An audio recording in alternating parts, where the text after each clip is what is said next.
Titonia and Wingnut, if you want to. Sorry, BBP and Wingnut are going to commentate this first match. So 30 seconds till it starts. Save me.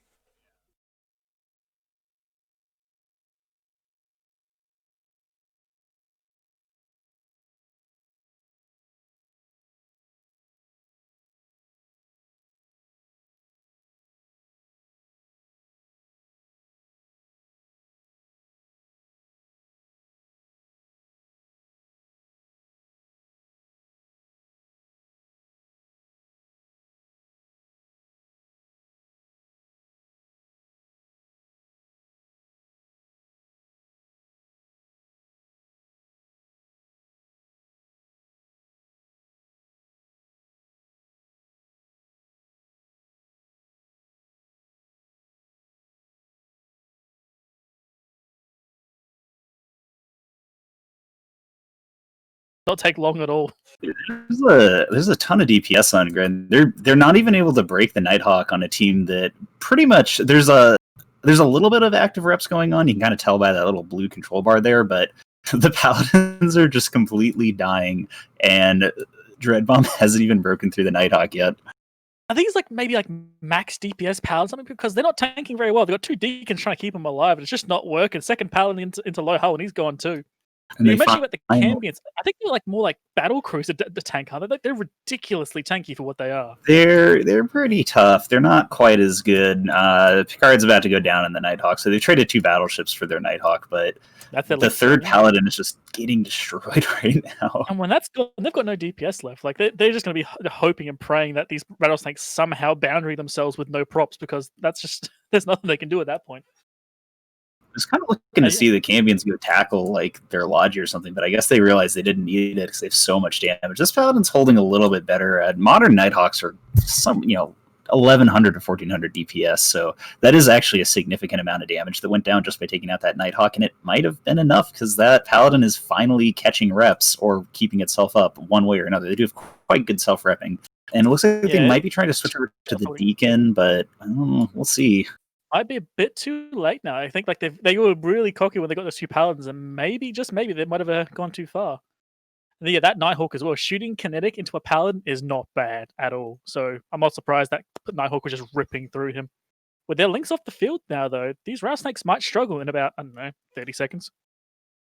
Yeah, we're seeing 7 Sens is they're still all landing on top of this Paladin, which I think that's one of those things they're probably going to take him down barely, and that might let the rattlesnakes self-rep themselves back to full. We'll see in a second here. There is essentially this Dreadbomb team, while it's got a lot of support stuff, its only real DPS was those Paladins. They put all their DPS at 0 at the start, in range of everything to kill it. And now they're out. They've essentially got no damage left to do anything. That rattlesnake will just casually tank whatever they've got left. There's nothing left for this world, mate. They're donezo. Well, you never know. You always got to give that option. They think like if you see it, it's very slowly going down here. The Sacrilege is actually dropping kind of quickly still, which is again surprising. Those ships are pretty tanky. But again, like you said, those Cambions they basically have about the DPS of a cruiser and probably about the tank of a cruiser.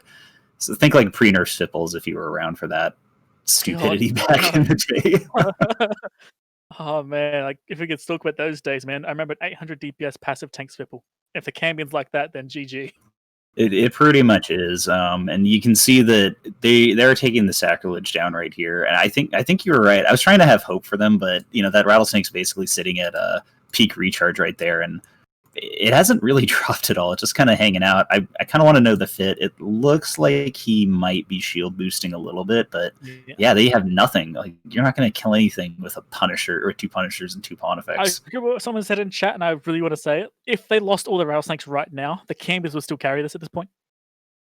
Because so much DPS. They probably would. I don't think you're going to kill anything without them. Mm-hmm. And note as well that the Dread Bombs, their drones on those Ponties, from what I can see, are rep drones. So they didn't put DPS on there, they just got rep. So they're trying to rep up all this stuff. So even the chance of DPS that they have is gone. That's a good question.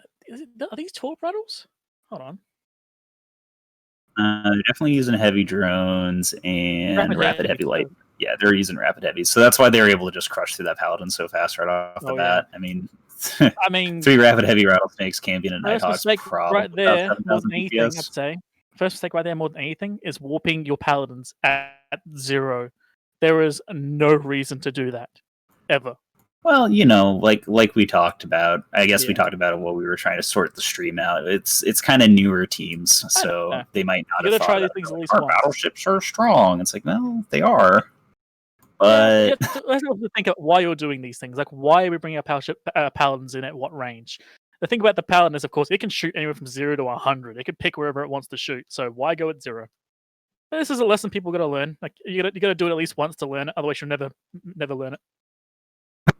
yeah, and paladins have never really been that good in the last couple years at this kind of situation. At least they have like good paper DPS, and it's like, oh, they can self rep for a bunch, but it's a lot of points.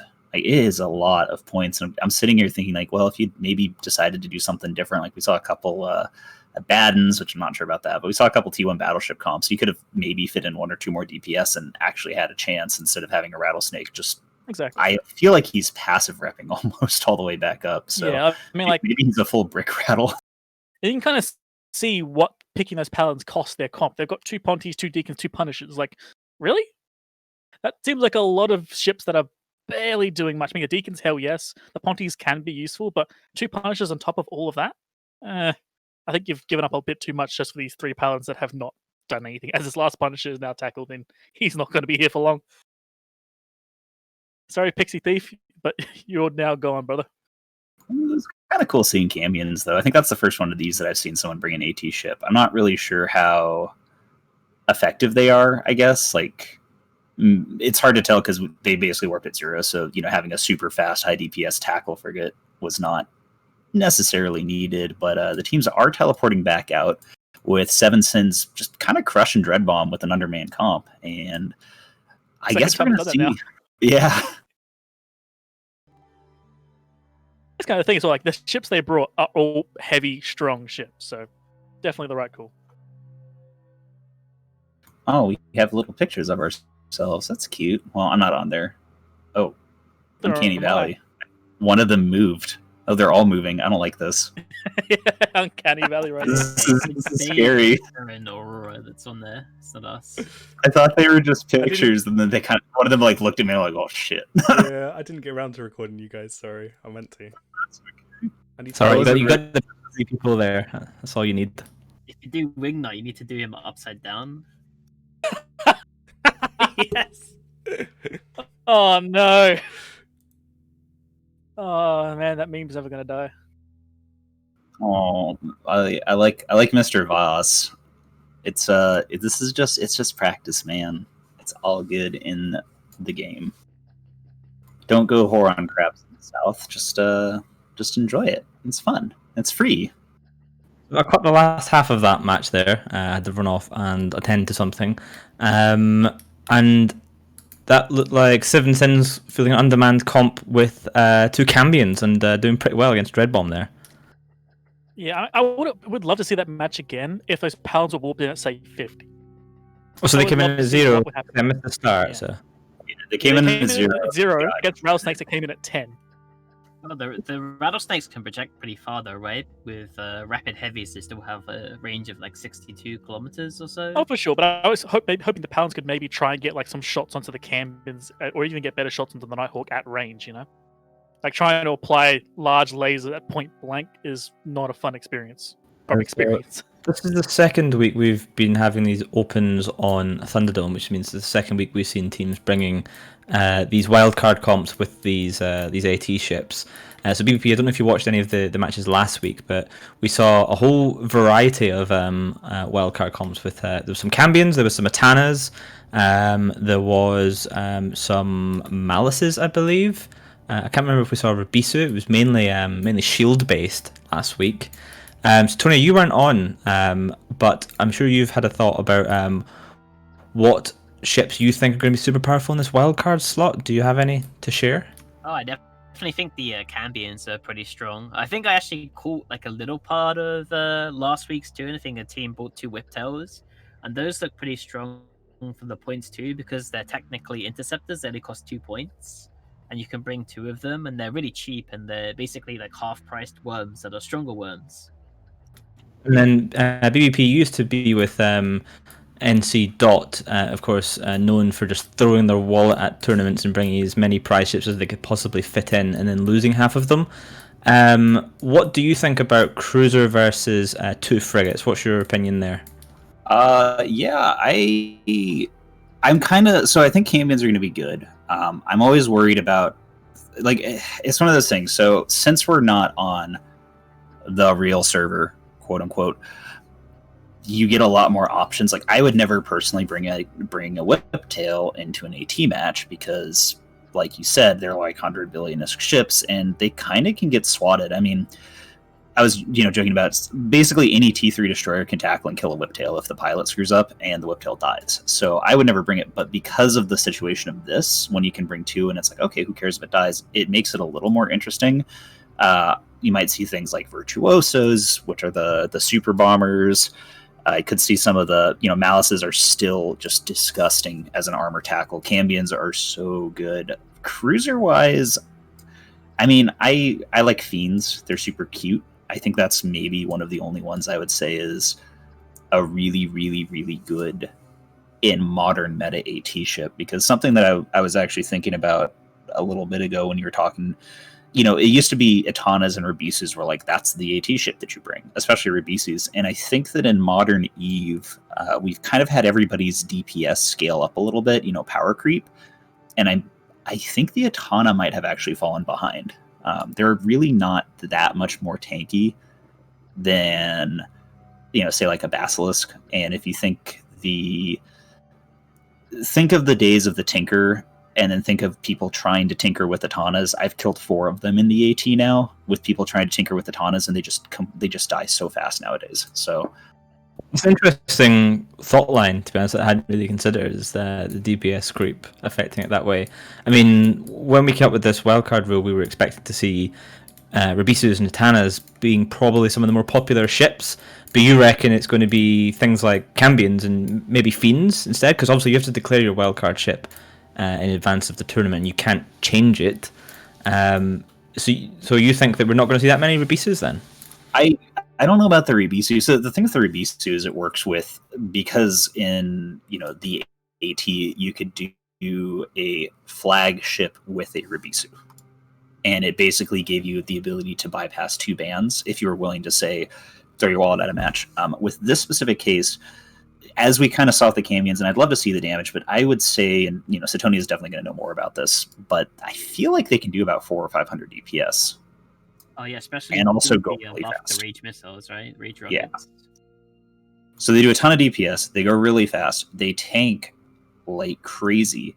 So if you bring 2 of them, you pretty much just added almost another battleship's worth, or another battleship's worth of DPS with a super heavy tackle that goes really fast, that tanks like crazy. And then, and I kind of like the idea of a Cambion over a Mouse, because Mouses don't do that much damage. Their whole thing is that they can tackle out a Logi and completely nude it out. So yeah, I would say Cambions would be what I would suspect as the ship to bring, or at least, that rounds up a spot that we don't really have with modern ships anymore. Thinking back 2015, 2016, where we had the super powerful Svipples, Cambions are better and they are cheaper, and you can bring 2 of them. Do you agree with this, or do you have another spin on it? Yeah, I completely agree with what BDP just said. I think it's all sound. There you go. And is there any circumstance where anyone would want to bring a Virtuoso? Yeah, absolutely. Like the stealth bombers are pretty strong, and being able to have 2, being able to like, I think we looked at them, I think, for like I think it's 8016, and they were really good because they could like bypass bans, as well as have like multiple different damage types as well. So you can use like thermal and explosives. You're not like locked in. Yeah, but remember, you do have to declare your flagship, your wildcard ships in advance. So, do you still think that people would want to declare their wildcards as those, I mean, they're very good in isolation in a match, as you say, but if you wanted to bring them over, say, to Whiptails or to Cambions, do you still think we'll see people picking them for that? I don't know. I don't think they'll be as popular as Cambions or Whiptails personally. But I mean, maybe they could be like some kind of weird, like psychological warfare pick. But I don't think that'll really apply in this case. Like what you used to have in the Real Alliance tournament was that people would like declare they had a certain flagship even though they didn't have it, and it was just as a deterrent or to like scare teams into thinking that they had this Balgorn or they had a Vindicator.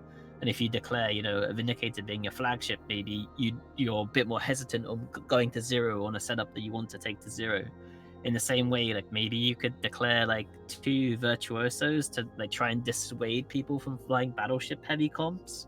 But I don't think it makes as much sense in this format, right? Because you don't have to pay the price of the Virtuoso to bring it, right? So you're not really like like saving your own money and using it as a psychological tool when you could just like bring Cambions because it's on Thunderdome.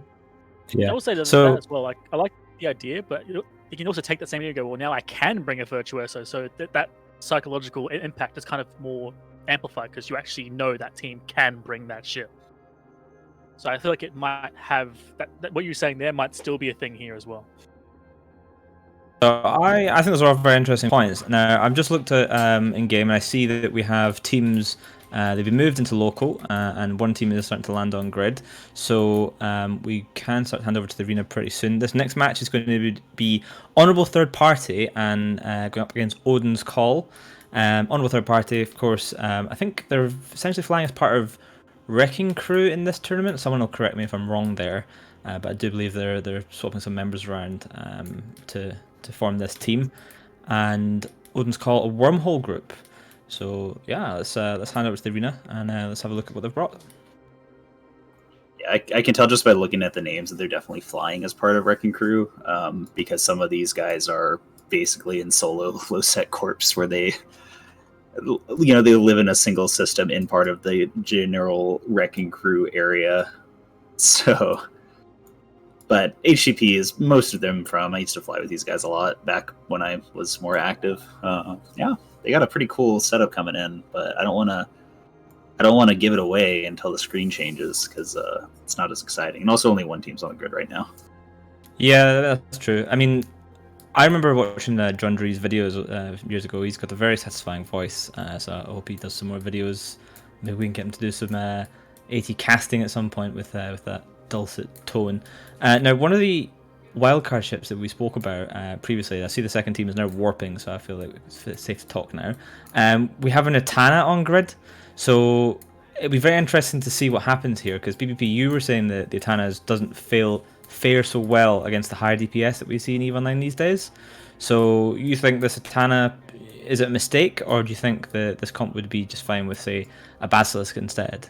I think because of what they are up against, this is totally okay. Agreed. Yeah, I think that if it was, let's say that if, obviously, we see everybody on grid now, so it's not going to like give anything away to anybody that's watching because gotta pretend time. So if it like basically the blue team is bringing a bunch of, it's kind of like a fly killer. It's like a bunch of Sleipnirs, an Etana, 3 Jackdaws, Vagabond, 2 Caracals. So it's a ton of rapid lights, and then I'm going to make a guess they're probably already Sleipnirs. I'm just waiting for them to stop moving. Actually, they're autocannon Sleipnirs. Okay. So they have a whole bunch of light missiles and then 3 autocannon Sleipnirs, which are very, very high DPS. And then they're running an Etana. Like, honestly, what the Etana fears to see is what they brought, essentially. Like, if you put the Etana on the other team, it's having a terrifying day, but where it is, it's the perfect time to bring in Etana. You've got a lot of DPS backing it up, so you can kill off ships quickly, so your Etana will stay alive and actually outlast the enemy team. Yeah, are we able to swap to the field for the stream part? I'm just waiting for Mr. Art did push the right button. Don't There you go. Yeah, agree. He was too busy looking at those three Yeah, nails there just you go. flying across the screen for all the time. Yeah, I was just waiting for them all to go so- grid. We were just waiting for that last one landed as you asked. So I think we're ready to go. Pretty much what he said, though, is that the Atana would probably have a lot of trouble against the comp that the Atana is in. But Yeah. it's actually a really good setup versus what HTP is bringing to a degree, because HTP is pretty much doing the classic Balgorn Leshak, which is almost all of their DPS there. I mean, obviously, Ineos can do some, Damnations can do some, but HTP's got this huge control team, and you can actually see it on that control bar if you look at the difference of them. So the way that the bar works, for people that haven't seen it before, is it's kind of like a theoretical maximum, and control is any Eeyore, including Newts. If you notice that the blue team has a very small control bar and a huge attack bar, which is saying blue team, Odin's Call, has a huge amount of theoretical DPS and very little ability to Eeyore. HTP has a massive control bar. I would guess it's probably way off the screen over there, and not a lot of DPS, because their DPS is the Balgorn and the Leshak. So I will say as well, like this Atana may not be able to do much in this match because those two Blackbirds, I'm willing to bet, are going to ruin that Atana's day. Just constantly keep him jammed. But it doesn't matter. It's not going to. They're not going to be able to kill the Atana. yeah, So and whatever that can can be a do, thing. will Like, come up. you can't jam. You don't really want to jam out DPS as much anymore, unless you're jamming a Leshak. But jamming out the Atana is a really huge thing. Obviously, with the autocannon Sleipnirs, I think we're going to be seeing some battleships eating it, and Oh, yeah. I don't think these My frigates are bet- going to live long. My bet, Leshak is going to be dead within the first 2 minutes.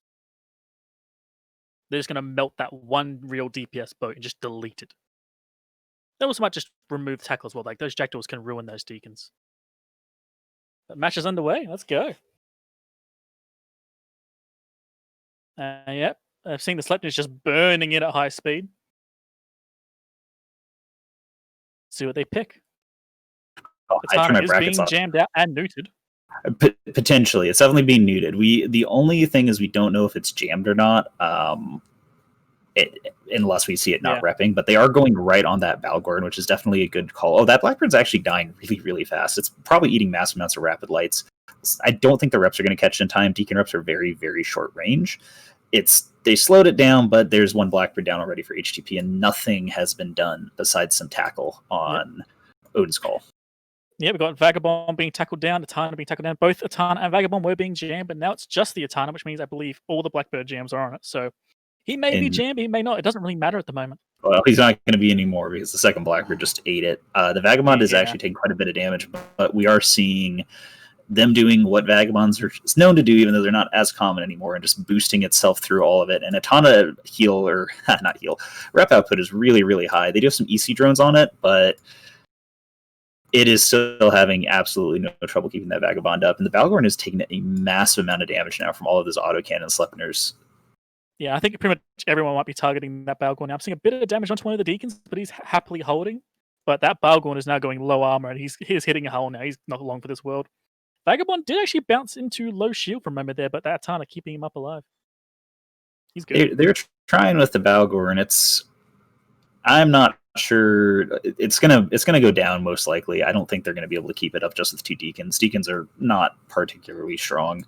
Yeah, I mean, maybe you guys disagree with here, but Deacons don't really lend well to a long-term comp. Like, essentially, you need the DPS to kill targets so the Deacons can hold you alive. Same sort of thing with the Atana. If there's a DPS comp against you, your Atana's gonna die. But yeah, that Balgorn's gone now. So at this point, you've just got a Leshak doing all the work, and Leshak is also getting ECM attempts on it too. So if he loses lock even once, that would be immediate GG. So he is actually jammed out right now. You can tell pretty much whenever I'm looking at these, I stare at the Leshak if there's ever Leshaks on grid just to see when he's shooting, and he has been jammed for probably a good 30 seconds now. That hurts to watch, man. That hurts to watch. The one DPS boat they really had, and he can't do anything. He is unjammed now. Yep, and they smart pumped off all the EC drones, which is a pretty good call. And they're attempting to go after the Vagabond again. I'm not sure if that's really the best call here. The thing is, if they can keep the Leshak up, there is the potential for them to push through it. I don't think they're going to be able to, but they can always try. Yeah. That Leshak does have Interesting 3 thing as well. Sleipnirs sitting at 0 on him, though. Interesting thing as well is that they got both the Enyos out over at the Etana, actually way out at range. The Etana also got a bunch of Horn EC drones on it too. Was it there's a Jackdaw trying to peel them off, but that's 2 Enyos and only 1 Jackdaw and an Etana. So, I mean, if they go all in on the Etana, they could maybe kill it. It's on its own a mile away. I really like that the plan as the Leshak goes down. I do like Honorable Third Party's plan. I really think they just got hard countered here. Yeah, perfect counter. That's- DPS and a really tanky ship. Yeah, and all of the ability to just blow up those Blackbirds super fast. The Sleipnirs are still incredibly good ships. They're a little expensive nowadays, but after the command ship buff, all of them are so good right now. And now they're just clearing the tackle, and you save the damnation for last. Like I said, I really, really like HDP's comp. I think that is a pretty solid one. It's very well set up. I don't just know a if perfect hard counter. Blackbirds should exist anymore, too, in the AT. Just because of the new ECM changes. It's like, oh, you jammed me. Well, I guess I'll just shoot you then. Like, you jam Yeah, a I Leshak, think and the Leshak shoots You your need to have a Blackbird. really tanky, a really good Logi boat to go with Blackbirds. They can't be backed up by Deacons anymore. The Deacons just can't keep them alive under however many things they piss off, because that's what Blackbird does now. It just pisses the opponent off. Like, oh, I Yeah. can shoot you now. Perfect. Well, and the big thing too is if you look at the way the point breakdown, I understand why everyone's running Deacons, and you can just see it. I mean, you see it on the thing. The Deacons are, I think they're 3 points. I don't think our points are 100% updated here, but I believe Deacons are 3, and an actual like logistics cruiser is 17. So bringing 2 Deacons is only 6 points, and Economical, yeah. it's not that much worse than an actual Logi. But if you had no Neros here, the Balgorn and the Leshak probably survived. Exactly. And also, they would have kept the Blackbirds up, not forever, but definitely for long enough to maybe give a bit more impact into the fight. They might have maybe got the Vagabond. I'm not entirely sure personally, but they might, they would have a much better chance of killing that Vaga. Interesting. yeah. So somebody in local just said, "What's the rep range in that Etana?" Because he was tackled out so far away. I think again that's another one of the parts that people don't really think about of the difference between a Logi frigate and something like an Etana. So an Etana has a rep range. Like that's kind of one of the big things. Like I believe it's about 85 to 90 km optimal rep range, which is insane. It's basically half the grid. So they had him tackled way out far, and I think that if it wasn't an Etana, they might have been able to do something to him. But since it was, he's like, oh, okay, well, I'm tackled 100 km away. I can still rep almost full efficiency. I'd have to check those actual numbers, but yeah, there you go. Somebody says 83 km, no links. So as opposed to a Basilisk, which I believe is closer to 60, I'm going to pipe for that. It's still it's a significant margin, and it's like many, many, many times more what those Deacons can do. So yeah, Etana's quite powerful for this scenario. Yeah, like I really feel like HDP actually played that really, really well. They just got countered, and their plan was like, okay, well, if we tackle this logistics out here, we can kill something. But then it was an Etana, so it didn't matter how far away it was. Kill this one ship, hopefully, lower the DPS so our Deacon's going to hold it, and maybe we'll be able to go from there. But as you said, the Etana it just ruined them from the start, and there's so much DPS they couldn't keep the Blackbirds up long enough. So, for an Perfect example, counter. an Etana is about 83, and a Basilisk is 32. So the Etana is actually double the rep range of a Basilisk.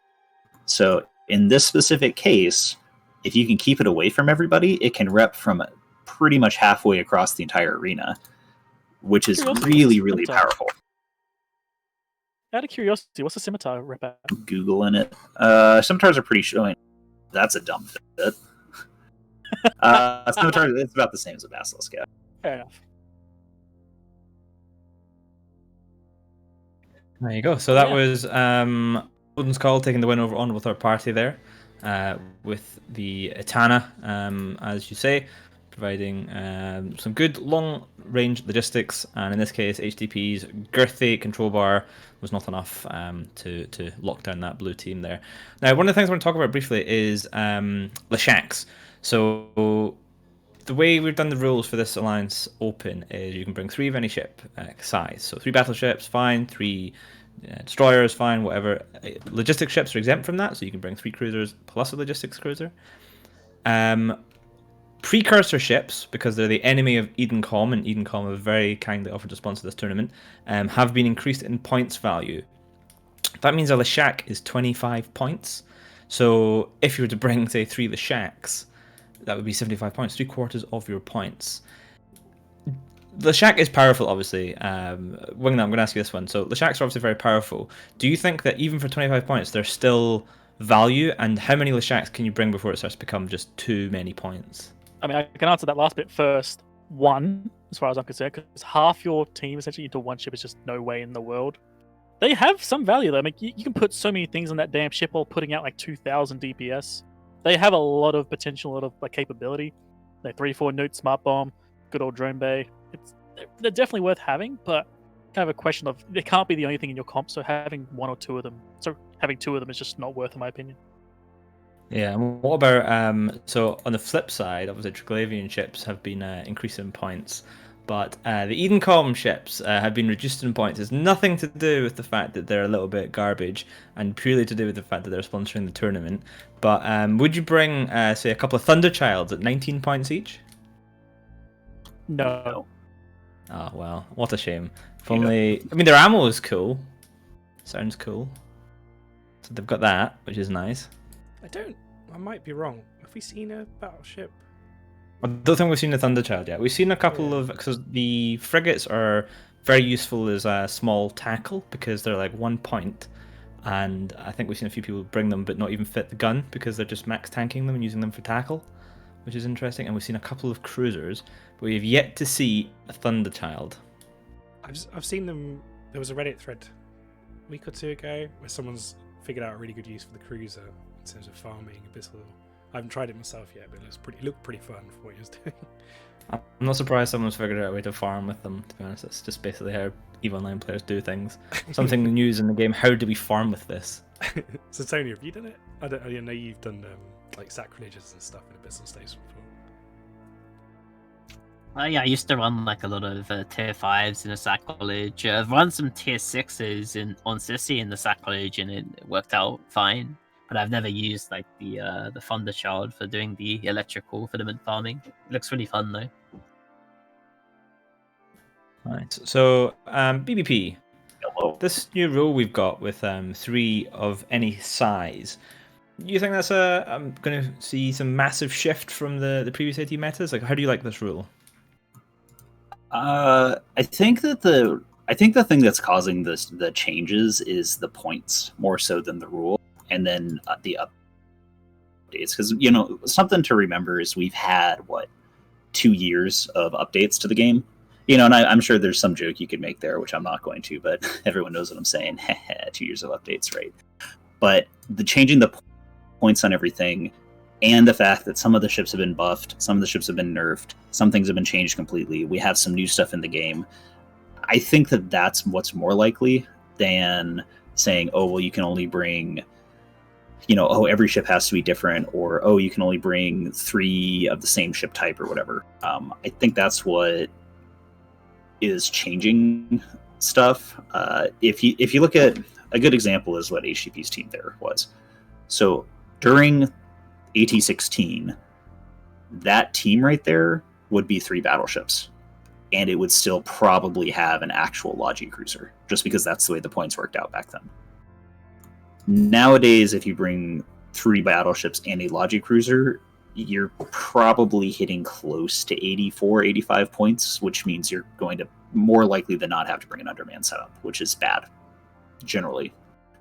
Obviously, 2 matches ago, we saw it differently, but... I also think as well to that, just to add to it as well, is that in those 2 years we've had a DPS buff and a resist nerf, and that just really just throws some of these comps out the window where your ships just can't tank anywhere near as much as they used to. And meanwhile, other ships just do way more DPS and just rip through targets quickly. So that also I think changes a lot of these comps.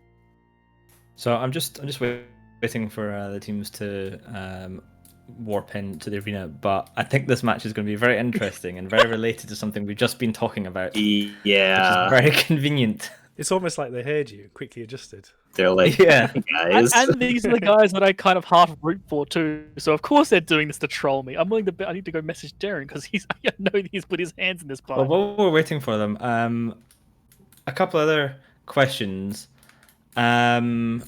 What do you think of this wildcard rule PvP that we've got? Do you think this is going to be interesting, or do you think it's more of a gimmick?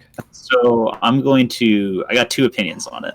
One is the opinion that is not 100% mine. It's by some of I think we talked about it before we started streaming. There's some sweaty boy teams that are like really, really trying on this, which I think is super cool. They hate it because it means that people that would normally not have alliance tournament ships get to use them. And I think that to a certain degree is fair.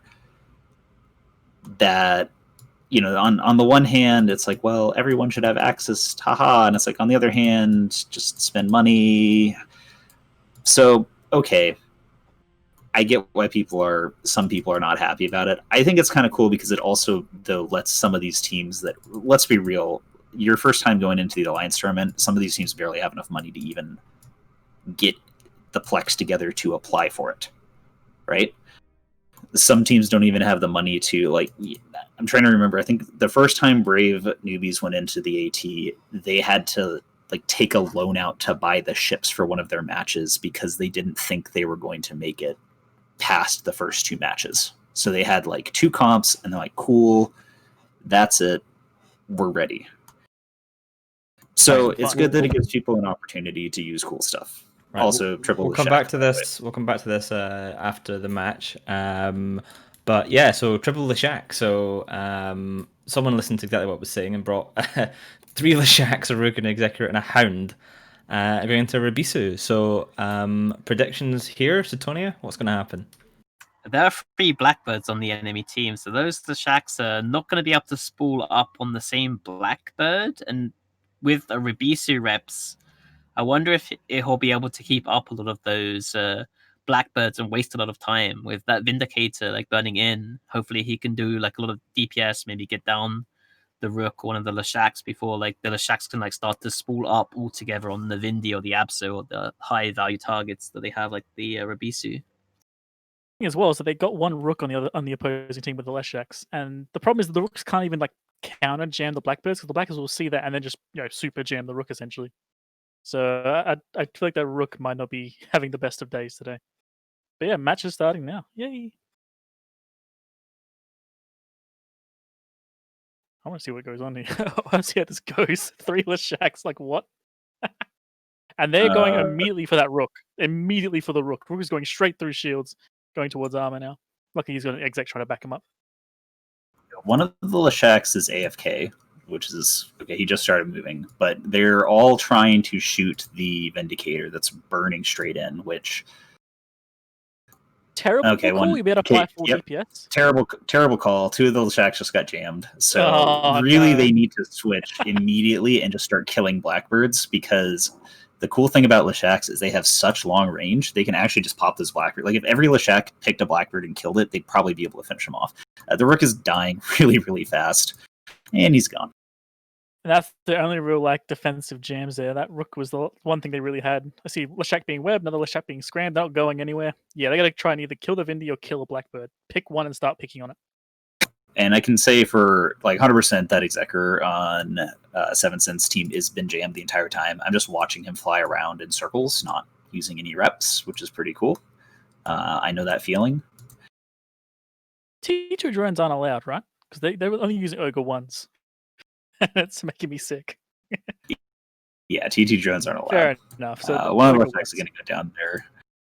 Yeah, this Executor has been jammed the whole time. I wonder if the Leshaks went for rep drones instead of damage drones, would they have done any better here? I think the answer was that they needed to go for the Blackbirds. You can't, if you jam the target can still lock you, and Leshaks can absolutely hit target. That was a really cool explosion effect.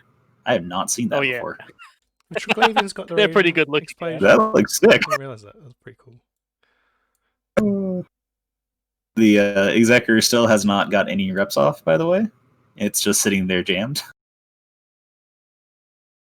He's having a lovely day. Well, The this is kind of what I was talking about, though. So if you bring 3 battleships, and this isn't even a T2 logistics, this is a T1. Like, look at what the team they had to bring though was. To be fair, don't forget Leshek's also boosted in cost because they're tricky boys. Yeah, they're still very, very powerful, but Yeah, like they have the most utility of any real battleship when it comes to like DPS, tank, and everything else. But it don't matter, mate. You've only got like a 6-man team. well, they get, like I said, they get countered by jams, and they should.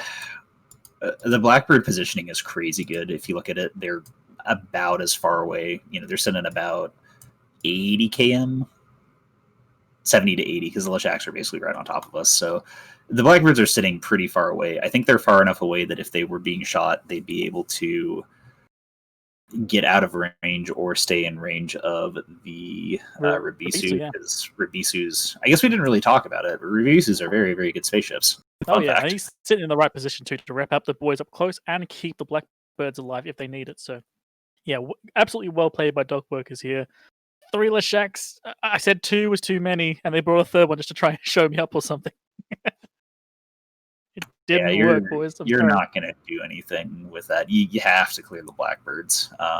Yeah. Especially against an underman team. Like, Blackbirds are the reason. ECM is the reason why you do not bring underman teams. Because they had a Blackbird for every Leshak on grid. And then they had enough jams. Yeah, and then they had enough jams left over to put jams on everything else too. So, you know, if you have 10 people, it's like, well, we can maybe jam out 4 or 5 of you. If you have 6 people, they can still jam out 4 or 5 of you.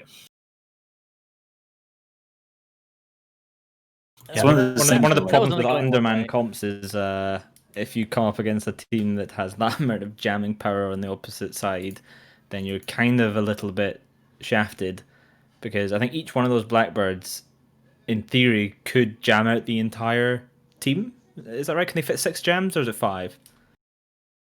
Oh, they have 6 mids, but I mean, generally you'd have like at least a micro warp drive or some kind of prop mod usually, right? So normally 5, maybe 4 if they have a sensor booster or an injector or something. So let's just say they've got 5 jammers each. That's 15 jams spread across 6 ships. So yeah, not a good day to bring your triple Leshak comp against that. If those Blackbirds hadn't been there, do you think that would have gone down a little bit differently, Satonia? Do you think those Leshaks would have got spooled on some stuff? I don't know. Like if they didn't have Blackbirds, what would they be bringing? Like probably some other form of control, which would also wreck those Leshaks. Yeah, tracking disruptors, GG. You can't do much with that either. The thing, it's hard to tell. I'm gonna probably say, so I was super duper wrong about Atanas versus Basilisk, by the way. Twitch chat, I listened to somebody on Twitch chat, and then the rest of Twitch chat called me out, which is why we don't read Twitch chat. We just, talk and ignore them. But Rabisus and Executorers, I believe that Executorers still can rep pretty hard, even though they're only a T1 Logi ship. Now I'm questioning myself. That Executor was jammed the entire fight. I had my camera sitting on him, and I was waiting for him to cast, or send a single rep out, and he did nothing. Like, he got 1 rep cycle off and then died. So it's just unfortunate. I mean, the problem as well with bringing Executor, although it might rep as much, it doesn't have the T2 resist profile and Neros has. So when it does get pressured, it's much more likely to just eat shit and die quicker. Although, I mean, one of the best things you can really do as an Alliance tournament team is to leave the logistics ship to the end, because you've got either so much control or so much damage that you're just basically saying, hey, your job is entirely redundant and we'll kill you last.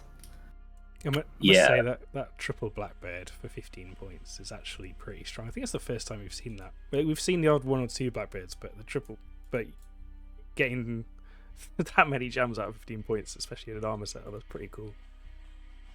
All right, so this time I looked at it and I EFT'd it first. So Executors suck at repping. And the big reason is because you can only fit. Yeah. So basically what you're saying is you've been wrong every single time you've talked about logistics ships so far today. Yeah, pretty much, but that's okay. I'm not really here to be correct. I'm here to drop spicy memes. I'm just trying to not be too mean because I like new people. Wait until the actual thing though, and then What did Well, you you have- guys think about the support for the blue team on that side too? Because I don't really like the Rook or the Hound there.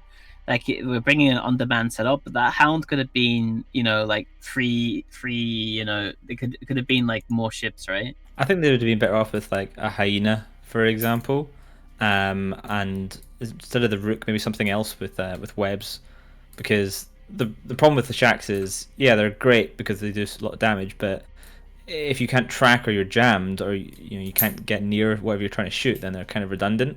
So I think something like a hyena, and maybe some chunkier webs as well with more points. Yeah, I So would have I really think liked the to see like the Rook maybe changed out for like 3 jackdaws, because like jackdaws are like really good at dealing with control because they have like the sharpshooter mode. They hit pretty far, and you don't really need to like like even though that like jackdaws aren't like mostly shield, right? You can still kind of use them with armor, and you don't expect them to live if they take any kind of like serious fire anyway when you have an Execura. So I don't know. It's kind of like something like that, like jackdaws that can deal with like control setups a lot better.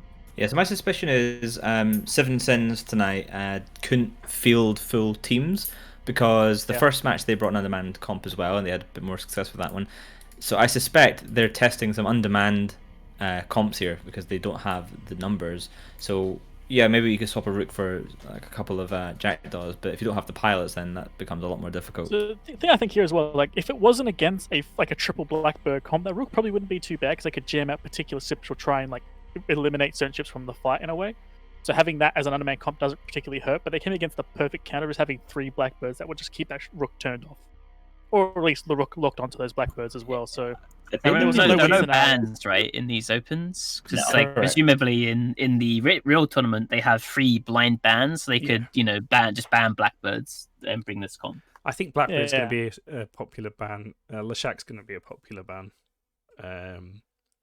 And Sleipnir is probably going to potentially be a ban, I think. We've seen a lot of Sleipnirs. And I don't know if that's because people are using them in opens because they expect them to be good, or I don't know. But, like, yeah, in opens you see things that are quite likely to be banned out during the actual tournament. And it's a good demonstration of why. I don't know if I'll see Leshak's being banned, to be honest. Just thinking about it, I don't think they will. No? No, like they're good ships, yeah. Like I was talking before, they have so much utility into them, but you can ruin a Leshak's a day so many different ways. Their benefit is the fact that DPS gets higher and higher, but a couple of newts, a couple of jams, and all of a sudden they're worthless. Sure, they got newts and smart bombs, but like the fact you can't put your real DPS out compared to ships that's like say a Rattlesnake, they could put out about 1,000 plus all the time. Personally, I can't wait for the first scenario where we have the full 9 bans, because if you don't know what we're doing, it's 3 blind bans, you submit them, and if your blind bans match the other teams, then both sides submit more bans again. So let's say both teams submit the same 3 ships and they both get another 3 bans, and it's a potential that those 6 bans are all completely different, so there's 9 ships banned in a single match. That could be chaos, absolute chaos.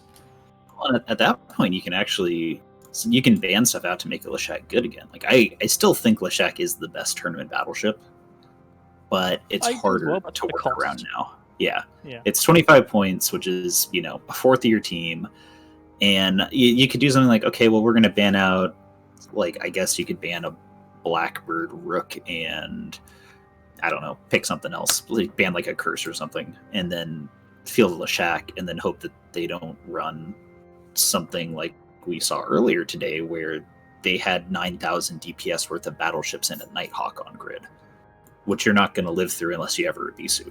So it gets interesting. Vans are really cool. I understand why you don't practice with them because it does really complicate things, Yeah, just slow but it is down the something to definitely process. think about. Yeah. Thing as well, actually, just thinking about it, if Leshak had a 5th mid, I would ban it every single match, and also I'd probably pick it every single match because that would just give it so much more use in every direction. It just with 4, it can't do particularly quite as much. You can't counter ECM, you can't counter tracking disruptors. You're kind of half stuck there. Just a thought. Yeah, and I mean, personally, I think that the fact that the rules this year in the Alliance Open are similar enough that people understand them, but also different enough that we're seeing some really interesting strategies and comps forming. There's been a couple instances of teams trying to bring like modified versions of what's worked in previous Alliance tournaments, but you have to gimp the setup so much to make it work in the new rules that it becomes really, really awkward to do so. So it's forcing teams to be a bit more original again and actually start thinking outside the box. So we're seeing a lot more variety than I think we saw in the last Alliance tournament already in these opens. Bay, you've been here with me for pretty much every single open. Would you agree with that? Yeah, in short answer. Yeah. I've just thrown on. Sorry, just to not give a proper answer to that question, I've just thrown on screen. Currently, the number of wins is Dockworkers 1, Odin's Core 1, Seven Sins 1, and so we see the next two teams up are Dreadbomb and Honourable Third Party. Neither of them got a win yet, so it's pretty even so far. What about armor versus shield? Suetonia. Normally, armor is sort of the last couple of he's been quite popular because there's more control, but we're seeing a lot of shield in these opens. What do you think about that?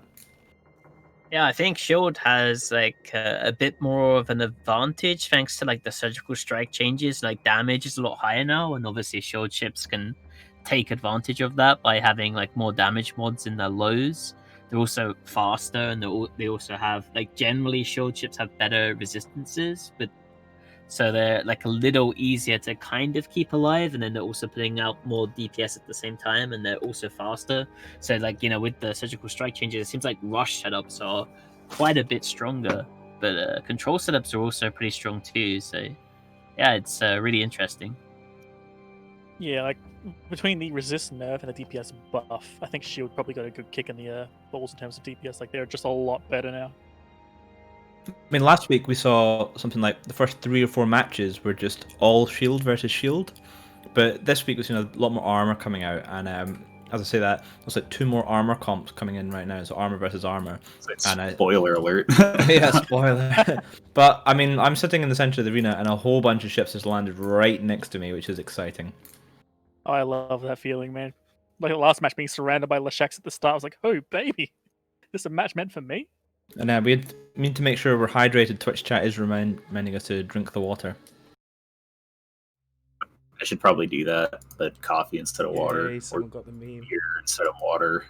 Yeah, well, I think the real meme was because they had plastic ice cubes, didn't they? And so, of course, ice normally floats, but the ice cubes in these glasses were at the bottom, and everyone was telling them to drink the water. And I remember it got so out of hand that they had to put the Twitch chat onto subscriber-only mode, because as soon as they took it off, thousands of people were just spamming drink the water, and they didn't touch it for weeks because of it. And I think the last shot of the Alliance tournament, they sort of all held up their glasses and took a drink. I think we are ready for the next match. Yeah, we have an interesting. So this is Dreadbomb versus HTP, and HTP is bringing the exact same comps last time. So again, that's a pretty big classic. Interestingly, Dreadbomb's bringing so first off, we have a Skybreaker, which we talked about. So they have a frigate with a shield bonus and an armor comp, which is pretty cool. But that's a lot of damage. I like Dreadbomb's comp, I really do. And those Blackbirds, while they'll be annoying, the Tempest and Ishtar's would be like, oh, you're going to try and jam me, are you? And just delete the Blackbird. I'm looking forward. This is beautiful. I love it. Even though there's only T1 drones allowed, which are drastically weaker than T2, it's still Ishtar heavy drones. So there's a ton of damage on Dreadbomb setup. And like you said, a lot of it is stuff you can't really stop it once it gets going. Yeah, and also I think as well, that's 2 or 3 different flights of heavy drones from those Ishtars. So you can defang all day if you really want to do it, but they don't really care. I want to see how this match goes for sure. Honestly, my bet and hope is on Dreadbomb here. They've got a lot of DPS and a lot of utility. Dreadbomb and Orphan at a good range too, and that is a full Newt Armageddon, by the way. Oh yeah, which means somebody's not going to be doing anything in this game. Shaq's going to be turned off, I think, if they can get close enough. Looks like they're tackling down these Tempests already. Yeah, the Tempests are hard tackled. That's what happens when you Orphan that close. Looks like Honorable Third Partner Dreadbomb is going straight after that Balgorn again, which I said, there's a lot of damage there. The heavy drones are flying over right now. They're just hitting right now.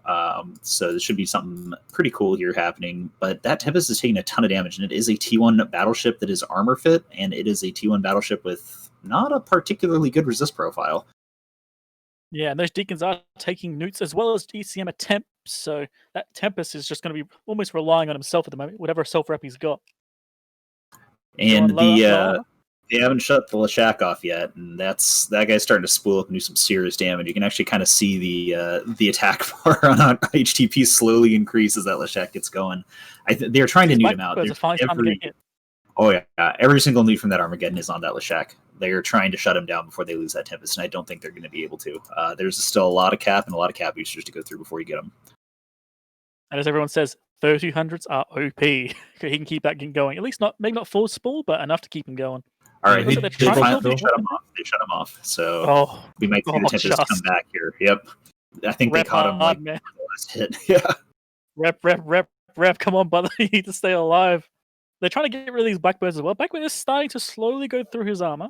So the Blackbirds are focusing every single jam on that Armageddon. They actually just jammed him out, so there's no longer any new pressure on the Leshak besides a little bit from the Damnation. So he's going to be able to spool up for quite a while here, and 3200s, he's going to get it back. I think that getting the jams on that Armageddon might have just got them to be able to push just enough to kill this Tempest here. Yeah, so I'm seeing about a set of heavy drones as well onto that Blackbird. So that Blackbird should hopefully die and get this Geddon back into the fight. But that Tempest now half hull. They are starting to get through him. You don't want to lose it. Come on, keep alive. No. Oh, so close. So close. Wait, he's still alive? Oh no, he's not. There he goes. Yeah. All right. So, but hey, look at this Blackbird. Yeah, Dreadbomb swapped him to kill the Blackbird. That was smart on their part. I don't know if it was too little, too late. We'll see. They are looks like it's going for the other Tempest. Yeah, that's a really good trade, especially if they can keep it done. But for some reason, I don't know. They're going after the other Blackbird now. Like they do need to kill that because that Blackbird is perma jamming the Armageddon, and we see that the Leshak is spooling up on the other Tempest now again. So the power of that Leshak, if they can take that second Tempest down, this is going to be really, really bad for them. And that Blackbird's kind of holding. Yeah, we say that, and his armor did just drop down quite a bit. Well, he's being repped by Deacons. They're not the greatest ships of all time.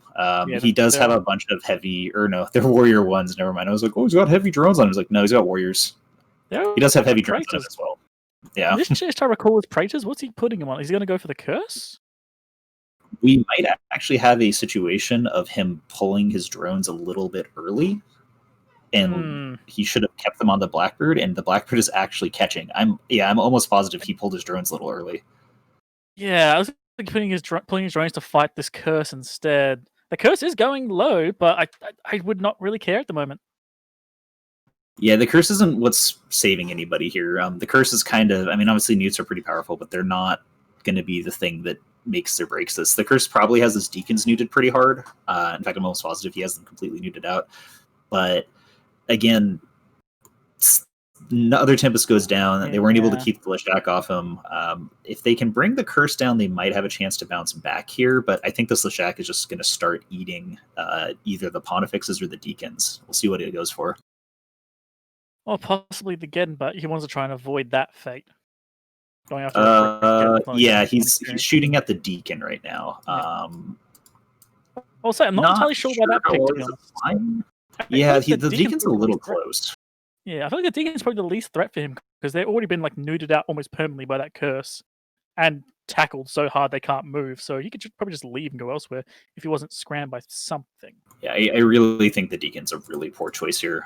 In fact, we're kind of seeing a little bit of the Leshak's trying to burn straight away, but he's super hard tackled. So I think that this is one of those cases where what they should do is probably start going after the Ishtars. Like, you are never, ever going to hit an afterburning Deacon that's within 5 km of you, even if he's webbed down this much. Like, the guy's moving at 130 ms, and he's just not getting hit. You can actually see if he's even close to Skybreaker which is attacking the Leshak. The Skybreaker being useful in Eve? What is this heresy? It's a good tackle ship still. It's got a lot of mids. And there was a lot of ships on that Deacon. You see that? Like, they got the Damnation on top of it. They've got an Enu on top of it. They've got a billion drones. They really want this Deacon dead. Yeah, I think they're going to kill it. Okay, so that probably was Leshak finally landing a hit, because Leshak has been burning straight away from him this entire time. So, again, I mean, it worked. I don't think it was the correct target, but it definitely did work, and they're going to probably go after the other Deacon now.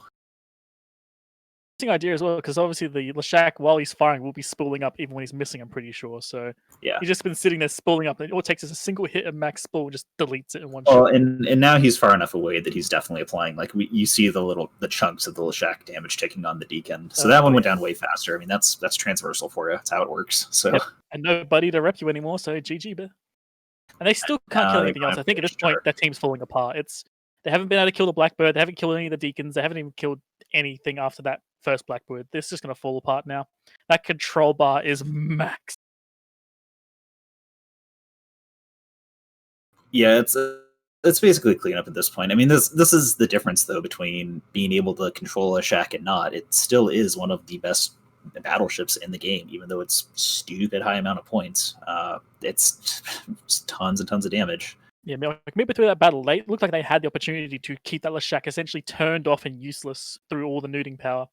But either the Curse or Blackbirds just started turning in that. Once the first Tempest went down, they still had an opportunity, but yeah, once the second Tempest was gone, that was it. That was just GG at that point.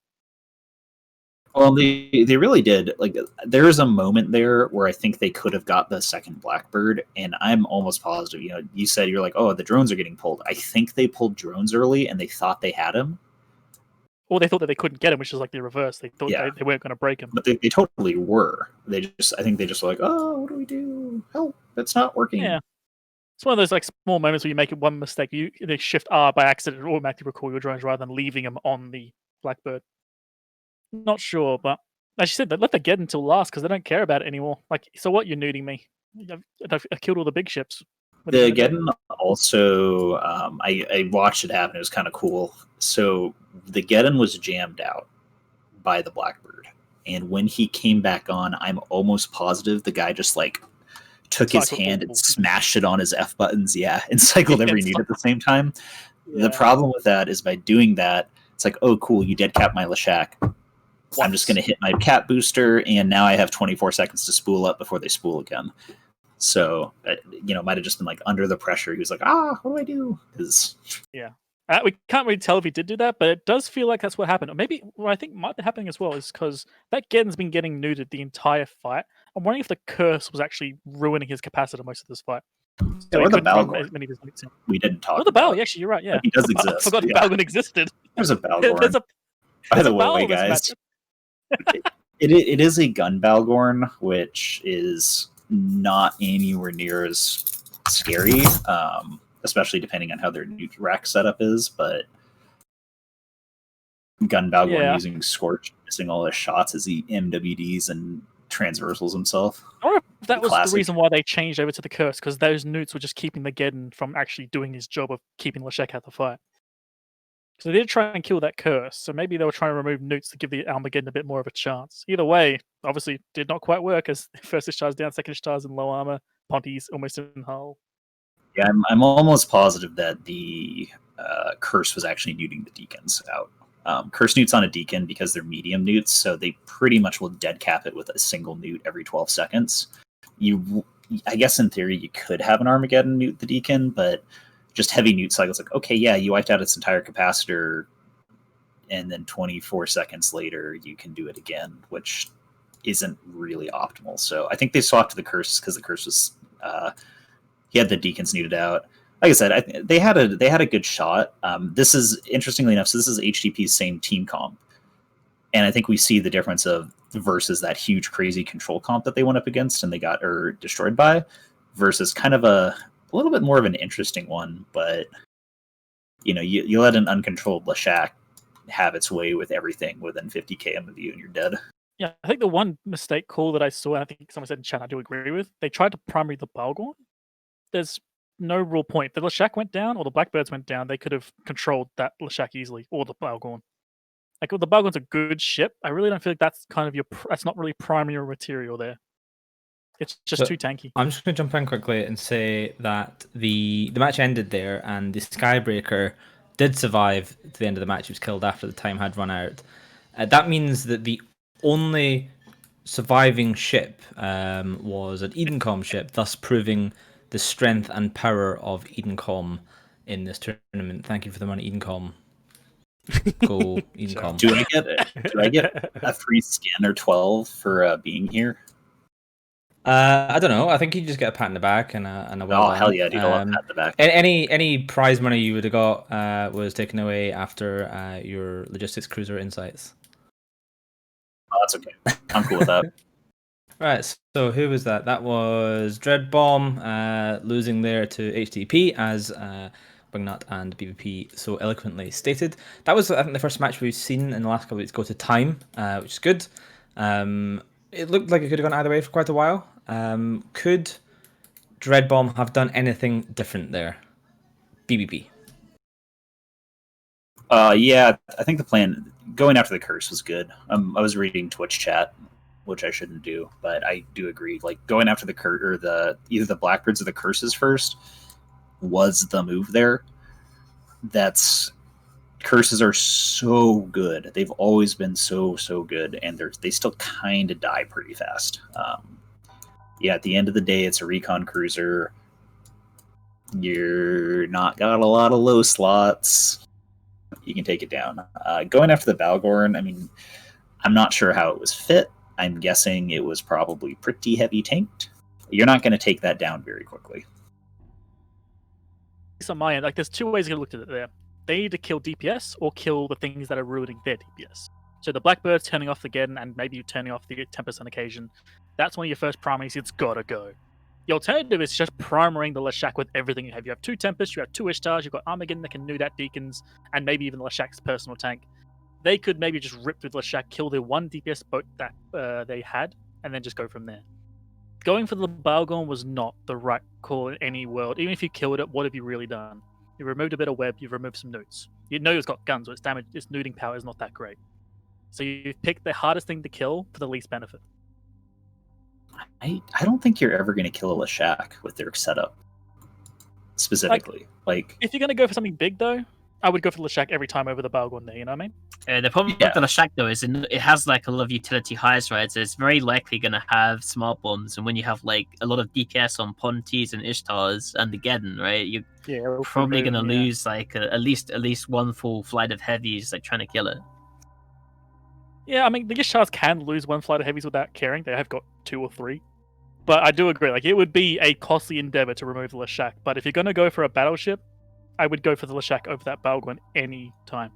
Yeah, that's true. I think another problem that they might have had is if you looked at the why the drones might have come back is if you looked at the positioning of where the Blackbirds actually were, they were like 80 to 90 kilometers like below where they were, and the drone control range on the Armageddon is probably only 60 kilometers, right? Unless he has a drone link augmenter. So it's possible that the Blackbirds like burn out of range, the drones reset and like went on to something else like the Curse. Or he moved them over to the Curse because that was the only thing that he could really, put them on that was useful. And like the NUs were doing a good job there too, right? Like the NUs can screen those Tempests and hold them in place so they can't burn over to like get DPS onto the Blackbirds. Yeah, that's why I thought going after Leshak instead of the Balgorn there, because they really kind of had to. They couldn't move, they were locked down. And they went for the ship that's just not really stopping them from doing anything. Like, yeah. I feel like but out of all the things, I think we can all kind of agree that Balgorn's probably the one bad call there. So in terms of like just the whole tournament experience, the Balgorn is being probably one of the most powerful ships in a tournament setup for quite a few years. I'm excluding uniques here. Do you think that this tournament we're going to see a fall off? Because obviously, with the flagship rule, it was like what 50-60% Balgorns, and then a bunch of Leshaks last time, and then a couple of other bits and pieces like we saw Praxis and stuff. But prior to that, I think the year before the Leshak existed, it was like what 75% Balgorns for flagships. It was just that good when you put a little bit of money into your Balgorn. It was so powerful. Do you think that it's going to be? Yeah. Do you think that the Balgorn is going to be as common this year as we've seen over the last sort of 3-4 Alliance tournaments, guys?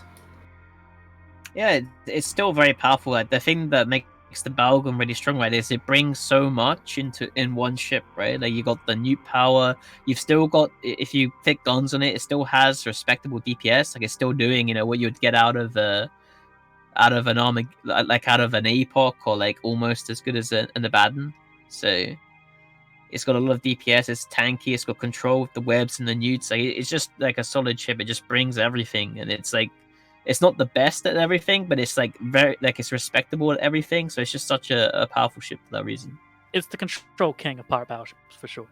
Like it'll bring everything you need to control whatever opponent you're versing. I'm gonna counter it because I'm ornery. I don't think it's gonna be seen that much, and the reason being is because the thing that made the Balgorn so good was that you turned it into a flagship, and by turning it into a flagship, you can now put, officer or faction or whatever mids and high slots on it and reps, but that's not quite as important. So the big thing with the Balgorn, let's say Balgorn versus an Armageddon, right? They both newt really hard. Balgorn newts harder, and Armageddon can newt farther. A Balgorn, this is like the big serious teams that want to throw a ton of money at them back in the day would run like 60 to 70 billion-isk Balgorns at a minimum, and you would put, officer newts on them, which are not that expensive. I mean, they are in the sense where like you're not going to go out and solo PvP in them unless you're balling, but for an AT you might. And that would make it so that, okay, now you have a Balgorn that has the range of a Armageddon with your newts, but also the newts are absurdly, insanely powerful. And then it also has a web range bonus, which is, part of the King of Control. Same deal. Maybe you're not going to put officer webs on. Maybe you will if they have a lot of power grid. But even putting like a Fed Navy web or something on a Balgorn with links hits like 35 or 36 kilometers. So the thing that makes it scale well is that you can start throwing money at it as a flagship, and it becomes really, really, really powerful. We can't do that here. Like, even with the wild card rule, you can't like wild card, haha, I'm now bringing a 100 billion-isk AT Balgorn flagship onto the grid. You can't do that. So now you're spending, 23 points? Something like that? Something for a like ship that, yeah. that's pretty good DPS. You can still get a couple, like 500, 600, 700 DPS. Pretty good newts. I know pretty from good experience, one of the main reasons a lot of the teams brought it was the web range bonus. Because if you had the money and you slapped on, for example, like a Toby web, the Tobias officer web, which was like 30 bill alone, and it spiked around the last tournament time. I think from memory you could get with links past 60 kilometer web range, which meant that if you warped your Balgorn in at 0 or even at 10, then no matter where the other team warped in their, say, logistics cruiser, if they warped in at 50, even if they're directly opposite of you, you would be in web range as soon as the match started. So you would have heated sensor booster, you would lock it first, and then immediately just apply that web. So then that ship couldn't get out of range, basically, and then your rest of your team would just, batter on in and then catch them. And that was so powerful to be able to just control from such a huge range. I think that, as you say, BP, it scales with money, and I agree with you. I think we're not going to see as much of them simply because you can't scale them in this format. And I think Satonia and Wingnut feel the opposite. Actually, no, I'm with you guys. I was just saying why it was particularly good. It's the control. Same. I well, don't think now all you've things ruined much my of it. narrative. Nope. But I mean, it's still a strong ship. Like I still think that like the Shaq Balgorn will still be like a pretty popular pair. Yeah, exactly. You've got They a really good control synergize ship. so well off each other. Exactly. Yeah. You mix the best control with the best DPS or potential DPS with a Lashak. What can about get any things like target. the Sleipnir? So that's another tournament classic ship. There's always been a variety of different comps fielding Sleipnirs, and with the recent buffs, even just in these practices, we've seen a huge amount of Sleipnirs coming in. My gut feeling is if there were no bans, the Sleipnir would probably be the most popular ship in this tournament. I don't know if you guys disagree with that at all. It's synergized really well with the recent nerfs and buffs. Obviously, Command Ship's got a bit of a buff. DPS, buff, resist, nerfed. That just synergizes very well with the Sleipnir. So we actually have 2 teams on grid right now. I'm just... My spreadsheet went all over the place there. Where is it? So this is Dock Workers versus Odin's Call. They've just landed on grid. So we'll be switching to them pretty soon. This is another set of interesting comps here. So we've seen this Odin's Call comp already. This is their triple Sleipnir Etana. They're bringing 3 Jackdaws and 2 Caracals to support. Going up against the Balgorn we just talked about with a Fleet Tempest instead of the Shack. But they do have the points to then bring a Vindicator and 3 Arbitrators. So I'll let you guys talk about this and then take us through the match. Yeah, I mean, you can see there, once you remove the Leshak, you have the points to get other things. It's not going to suck up a quarter of your points in one hit. Fleet Tempest and Vindy, oh my. What do you think about the running the Arbitrators over the Blackbird? Maybe they were expecting this sort of like Sleipnir comp and just going, okay, we're just going to max Tracking Disrupt you. Or maybe the same for missiles, perhaps. Just completely ruin the Jackdaw and Caracal's days. I'm curious to see what they're going to do with it, because it can go one or two different ways. Yeah, they might also be testing for bans, right? Because if Blackbird's a popular ban, like normally you run this setup with 3 Blackbirds, but hey, if Blackbird's banned, let's see how good the like free Arbitrator replacement is or something. Also, the Tracking Disruption is more reliable as a whole. Like, ECM, it works or it doesn't. That's it. With Tracking Disruptors, it just works. There is no it's not working unless you've fitted the wrong one. I feel that against Sleipnirs, the Tracking Disruptor might be really effective too. Just because they're running autocannon Sleipnirs again. So if they hit a ton of Tracking Disruptors on the Sleipnirs, I mean, they're already gonna be hitting and fall off, but you can cut the fall off down even longer to the point where they might have trouble applying their, because those things do like 800 or 900 DPS, but they're not going to do it if they're super Tracking Disrupted. Yeah, we'll have to see what they go with here. I'm curious if they're going for gun or missile disruption. I'm assuming gun. I hope gun, or I hope they have a little bit of both, but we'll see. The Sleipnirs are burning straight in, and Yep. One of the Sleipnirs is AFK or something because he is not moving. Here we go. He's woken up. Yeah, he I don't know if he had his MWD on or something like that. They're going straight after the Balgorn, so they're doing another rush. Seen some classic piloting of them burning straight past him and bumping into him, which is okay. It happens. Once again, somebody's going after the Vaga. Oh, the Vaga's getting the Vaga destroyed. Yep, and this is the difference here. You have the DPS to actually just kill it. And yeah, gone. No waiting for spool or anything. Just shoot the Vagabond, delete it, and move on. I think the Jackdaws are either primarying drones or primarying that Pontifex. So they did actually run. So they have both missile and Tracking Disruptors. So they're spreading them out a little bit, which is kind of cool. Balgorn is taking a ton of damage still. It's 3 Sleipnirs is so much. And look at all the rep drones on that Balgorn. There is a lot of rep drones on that Balgorn. And that's one of the problems with not having any smart bombs. I think actually the Jackdaws and Caracals are actually deleting drones. Yeah, the Jackdaws and Caracals are focusing drones only right now, but I don't know. That's a lot. That's a lot of rep drones. That's a lot of drones. It's going to be a question if they can keep the Sleipnir up long enough to delete that Balgorn. I don't think they can. That Sleipnir is hurting bad right now. He's in the hull. Nice guy. His speed is 2. He's done. Vindicator webs are pretty gross. I know. I do love that ship, but man, it sucks to be against one. I will say, we expect him to die. He's still alive. He's still holding. I'm not sure. I don't think he's going to live much longer. All right, there we go. Yeah, I would say there's probably heated a ton of reps there.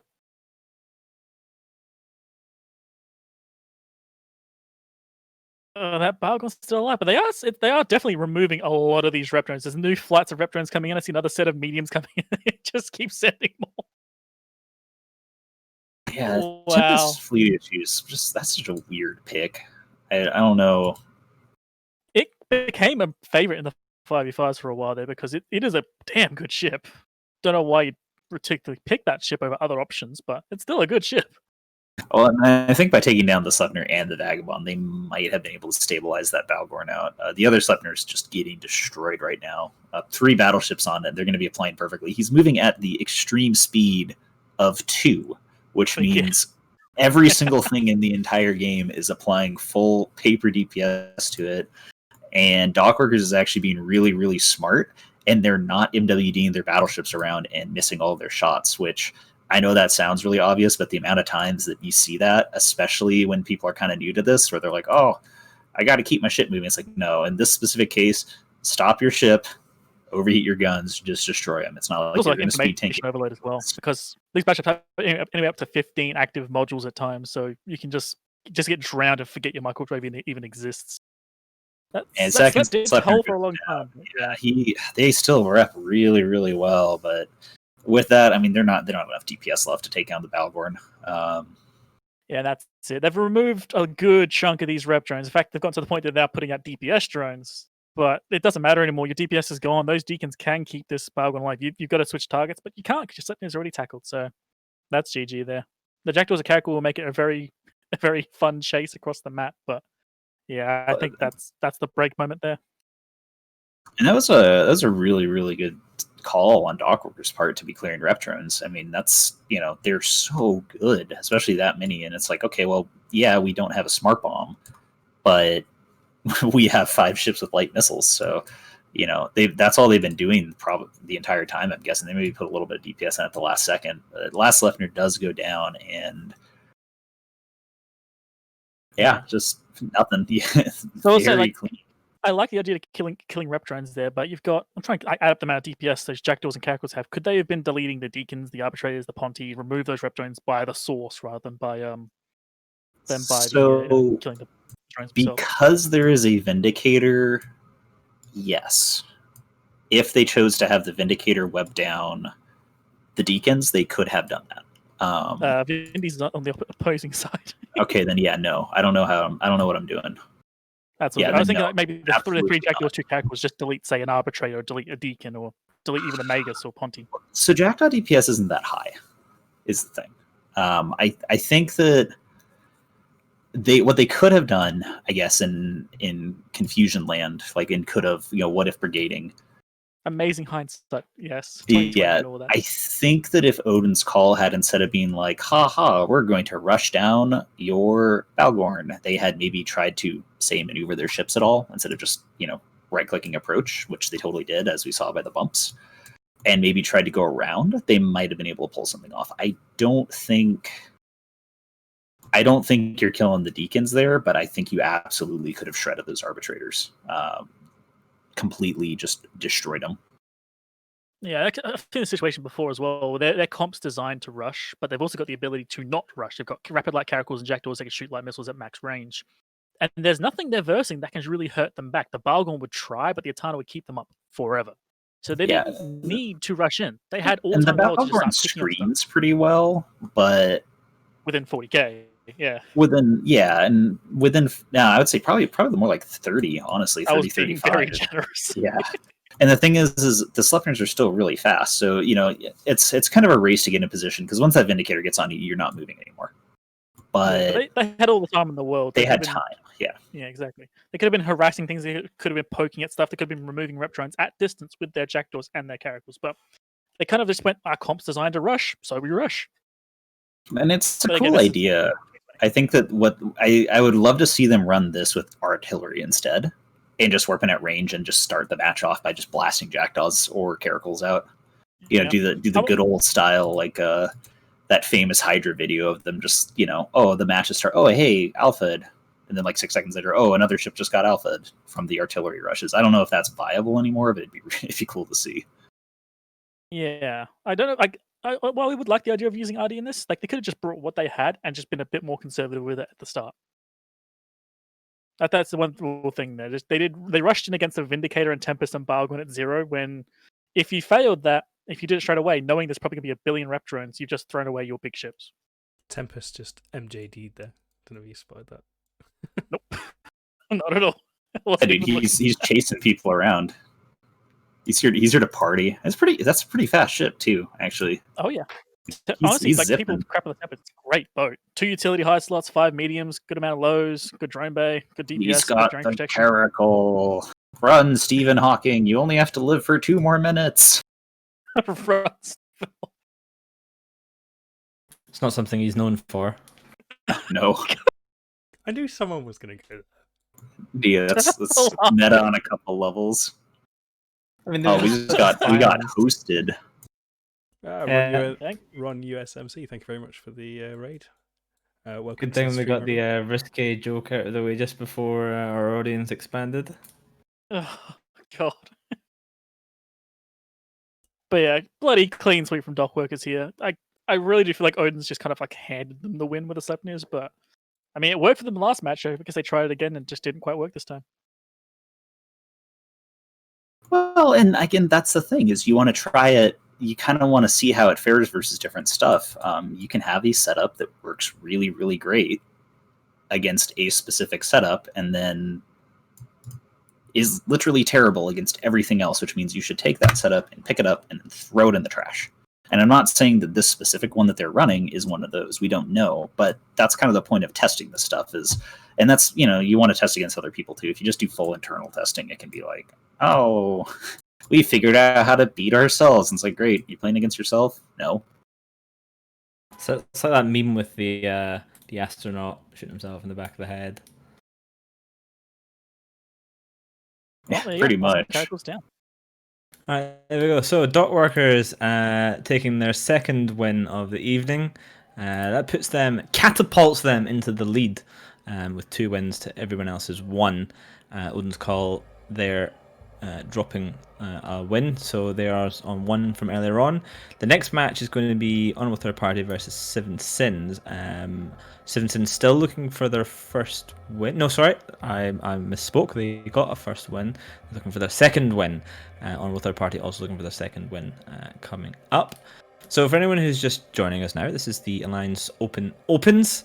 The Alliance Open is a tournament that we'll be running in November. 32 teams, double elimination for around about trillion-esque in prizes, which is pretty cool, and some dank skins. This is open practice for teams. This is happening on Thunderdome. So these are teams that are in the tournament and they're just practicing right now, so give us some exciting matches, hopefully. So thank you for joining us. Ron, I hope you had a good stream.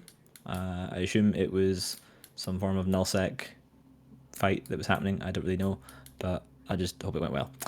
How are you guys anyway? How are you, Bayart J? I know you're pushing all the buttons today. So how's things? Yeah, it's going pretty well. We are just over halfway through the stream, and things seem to be getting smoother. Today we can lock up to 20 targets, which is great. Yeah. Yeah. Everyone can, you can see all the spaceships flying around the screen, which is pretty cool. Yeah, it's going pretty well.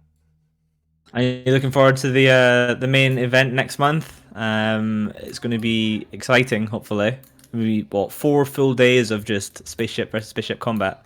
Yeah, so we're starting on November the 14th, which is just under a month away now. And so it's 2 weekends in a row, and we're about 6-7 hours each day of just constant explosions. We've got 32 teams that are taking part, yeah, it's a double elimination format, so they've all got to train pretty hard to make sure every single match counts. And by all accounts, some teams have been training very hard, which is pretty cool. Definitely, and we couldn't be doing this without the assistance of a whole number of people. Not least CCP Aurora, who is here today. She probably won't be talking very much right now because she is doing the refereeing for us. She's clicking all the buttons, and unlike Gat, who just left, she's attempting not to break the entire server, which is always a plus. Gat managed to break the entirety of the Thunderdome server at some point during the week while running the referee tool. The good thing about having CCP Aurora here is if that happens, she can just restart the server. But without her and support from some of the guys at CCP, we couldn't be doing this tournament, so we always thank them. Stony is here. Stony, how are you? Doing pretty well. I'm a bit disappointed that there hasn't been any Castrals today, though. That's because you're not flying, right? Yeah, I can't fly the best setup. I mean, if you think about it, the Cambion is basically a super Kestrel. That is true. That is true. Cambion, like, it often is called, or people refer to it as a mini Drake. Can one of you explain why? And do you know any of the stats off the top of your heads? I can't remember myself. Yeah, it does about the same DPS that you would expect from about a cruiser, right? It has about the same EHP as a cruiser. And then it's an assault frigate that has, assault frigate resistances, assault frigate damage control, and it's also got like a frigate signature. So it's really strong, right? It's basically like a super cruiser that has it has like all of the benefits of being an assault frigate, while also having all of the benefits of being a cruiser. So yeah, it's like a super powerful ship, and for the number of points that it costs too, it's just incredible. I think while we were coming up with this wildcard rule, we had to make a special exemption and rule out the use of the gold and silver magnates, because they were just so unbelievably OP that if you were in a situation where everyone could bring 2 of them, it would have just been hilarious. The gold magnate, I think there's only 3 left in existence, and I can't remember exactly how strong they are, but I do remember they've got about the EHP of a cruiser or a battle cruiser and about the same DPS, but they are a frigate. Yeah, the gold magnate, I believe, has like 6 low slots. Yeah. Even though it's a frigate, it has like more range than a slicer with like Mauler DPS, like pretty high EHP. Yeah, they're pretty absurd, and they can go. I think you can get about 140k EHP out of a gold magnate, which is ridiculous for a frigate, and you can also get them going super fast and doing about sort of 500 DPS. So just because of the sheer OPness, we excluded those. So you're stuck with just your standard plebeian Cambions these days.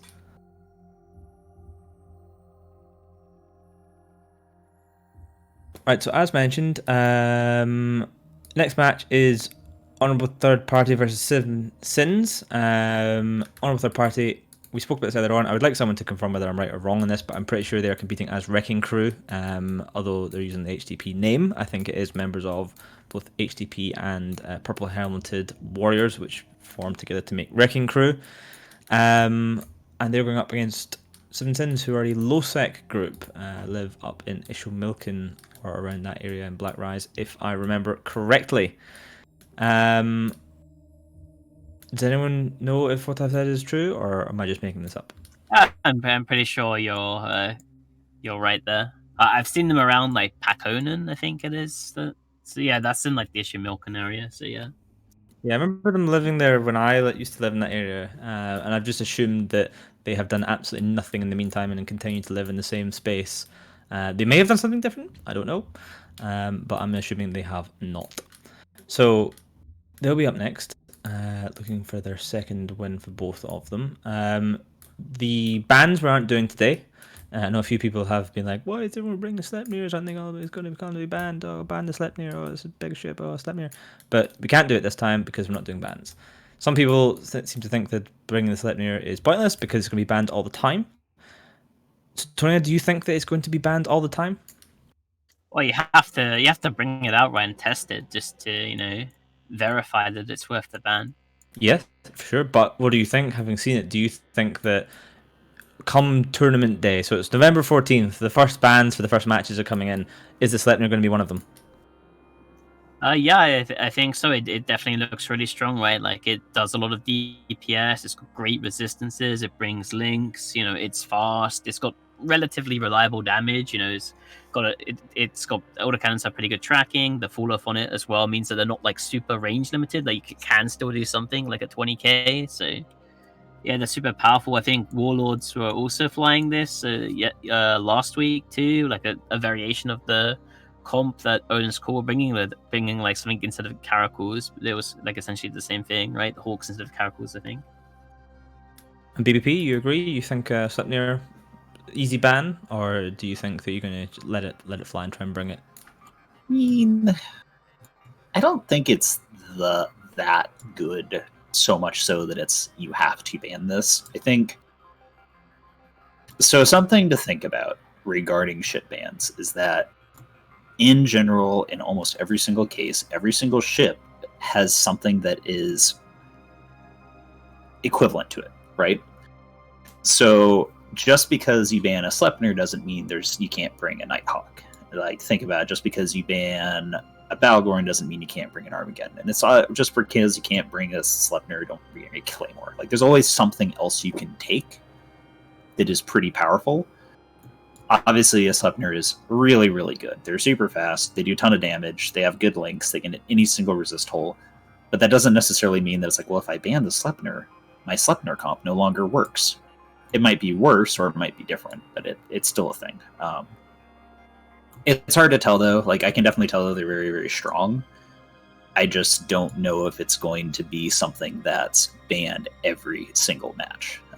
If you look at it from like every other esport ever perspective, if it's banned every single match, it's overpowered. So there's my answer. If it's banned every single match, then I'll say yes, Sleipnirs are overpowered. If not, I'll be like, pretty good. It's interesting. So the teams we moved into system now, and this should be a interesting matchup, that's for sure. I don't want to say anything until until they land on grid, so that we don't affect their warp-ins. But teams are starting to warp in now, so give it a few more seconds, then we can talk about it. Here they come. All right, so the blue team, Seven Sins, brought this comp first today, which is triple Rattlesnake, Nighthawk, double Cambion, and they won with it. But this time, they're going into Balgorn, Leshak, 2 Blackbirds, 2 Deacons, 2 Enyos, and then Damnation and Curse. I think that this is going to be a lot harder for the triple Rattlesnake Cambion just because of the control. I mean, look at the girthy control bar when base switches over. The control bar is full girth today, all the way across the entire bar. Defense for the red team also full girth, compared to the minuscule control bar of the blue team, but a much larger attack bar. BBP, prediction, please. I think we're about to see a battleship get melted in 30 seconds here. Which battleship is this going to be? Is it going to be a Rattlesnake, or is it going to be? That's a great question. So I don't know how those Rattlesnakes are fit. I think they were rapid heavy, someone said last time. Which Well, is we know they're lot rapid different heavy. But they're really tanky. There's so much damage on field here, though. And they're all at 0, pretty much. Yeah, they're sitting on top of each other. So the thing with those Leshaks is they do a lot of damage, but it does take a bit for them to spool up. We saw the last team that beat Seven Sins when they lost to Seven Sins and they went after the Nighthawk. So I'm kind of thinking HTP goes after the Nighthawk here, and then Seven Sins is going to go after the Balgorn. See, I was thinking Seven Sins is going to go for the Leshak first, because the spilled damage is more dangerous the longer the match goes on. And the Leshak is a T1 battleship. It doesn't have the same resists, I think, as a Balgorn. They both have the same. They have similar resists. Leshak has an extra low slot, though, so it could theoretically be more tanky. But we're going to see, like, right now, as everything gets going, there are already heavy drones out from the Rattlesnakes, and they are going after the Leshaks. So it's okay to be wrong. I just make shit up as I go along. Yeah. And Cambion, so the Cambions were in at 0 as well. They both just burned away as fast as they possibly could into the back line of the other team there. One of them did get scrammed, but he got away pretty quickly. The DPS went onto that Leshak of Spectre, and he is dropping pretty quickly. He's only got 2 Deacons to try and keep him alive. Deacons are all right, but they just don't have the rep power of, like, say, an Anurus, for example. Yeah, those Cambions actually are hunting down those Blackbirds in the back lines there. So there's like 2 kind of fights going on. Those Cambions getting jammed out by those Blackbirds, but they're going after them now, hunting them down and scramming them. It's like 2 really OP little frigate drakes coming after your Blackbirds, which is not really what you want. The Leshak is holding on a little bit right now, but he isn't the hull. He's not going to last much longer. 1 Blackbird also going into armor with those 2 Cambions. And meanwhile, only 1 Rattlesnake into half shields. And the control bar for on the third party there is just max girth right now, as the Balgorn, the Blackbirds, the Curse all apply all their E-War to the limited number of ships on the Seven Sins team. the Cambions they're out there doing their little solo PvP thing. I think that the Rapid Heavies are on reload right now from the Rattlesnakes, so there's still a lot of damage from those drones, but I don't think they're applying right now. So it's going to kind of be a race if they can get this Rattlesnake down before the reload happens. There's a very, very good chance that HGP takes this. Though, yeah, those Cambions are kind of... You're kind of seeing they're splitting their DPS. Each Cambion is on a separate Blackbird, and the DPS from those Cambions is going to crush through the Blackbirds. The Deacons just cannot rep both the Balgorn and both Blackbirds at the same time. So we're kind of seeing, the little Super Drakes go out there and do what they're best at, which is those two Blackbirds or those two Cambions alone are probably putting out 900 to 1,000 DPS and just crushing this Blackbird right now. And it's really stressing the Deacons out. Like, he's having trouble keeping the Battlegrounds up. He cannot keep that Blackbird up. And the Rattlesnake is somehow holding, which... Yeah. He's got reps coming into him from... looks like the Enyo is repping him, I think. Okay. Which is... Can't be right. I must be seeing the wrong thing here. I think I've got the wrong effect on my screen. But he is surviving somehow. That Balgor, on the other hand, is dropping very, very quickly. He's about to go into Hull. Once, even if they trade this Rattlesnake for Balgor and Leshak and 2 Blackbirds, I think that Seven Sins is in a good position right now. But yeah, I think we're going to see what happened last time, where they just weren't able to. How I want to see the fit on these Rattlesnakes. Like, they just sit there and don't even care about taking damage. This is the second time we've seen one like just somehow sit there with nothing happening to it. Yeah, it seems like they don't even have an XSAB, right? Because if you look at the purple section on their defense bar, they don't have anything. It looks like they don't have like any kind of like active tank whatsoever. It's just pure buffer. Yeah, and we really are seeing the Cambion DPS. Like, these Cambions are eating the back line of Honorable Third Party. Like, the entire time they've just been flying around destroying every single support ship. We talked about whole tank Rattlesnake. I think I think the DPS is just so poor at this point. It's like literally a damnation that's like doing DPS to him right now. It's a damnation and 2 Inyos, and they're probably not those. They're probably not like the classic, 400 DPS Inyo. They're probably super heavy tackle ones. This is pretty much the optimal comp that, as a pilot, you want to be flying a Cambion in, because this must have just been fun for the 2 Cambions. They just get to go around and kind of, do their elite solo PvP game. They don't even have to feather. They can just approach F1 against some Blackbirds and kill them, and then go off hunting down Enyos and Deacons afterwards. That Rattlesnake still might survive. He's got about 15% hull left, and it really probably is the Damnation that's doing damage to him. So if they can kill off this Damnation, there's a chance that Rattlesnake does not die, and they get to keep their fit secret a little bit longer. I really want to see it. Somebody said that it could be a Tinker. I don't think so. I don't think it's a Tinker. I don't see any form of cap transfer between them, unless I'm completely missing it. But we did see a Tinker like this a couple of weeks ago. With a Golem, I think, instead. But he didn't do very well, if I remember correctly. I think they came in against like 2 Vindicators. Yeah, we didn't see any of them actively boost at all, and like they all have like 5 rapid heavy missile launchers, so they have like almost all of their high slots just committed. And that is the first time one of those Rattlesnakes has gone down. So I'm kind of hoping HTP gives us a kill mill just because I want to see it. I can understand not doing it for quote unquote honor's sake, but also on the actual AT, you get the kill mills within about 10 minutes regardless. So it is this is a practice though, and if they want to keep it secret, they might want to keep that fit for themselves and not share it with anyone else. It might come in useful later. So it's up to them. Since HTP killed it, HTP link kill mill. They did. Link the kill mill. Let's have a look here. Oh, I did have an XSP. I was half expecting that to be a Rick roll, but Me too. There you go. Just trying to have charges, I guess. That's why he wasn't boosting at the end. Yeah. So that doesn't look like it should be that tanky.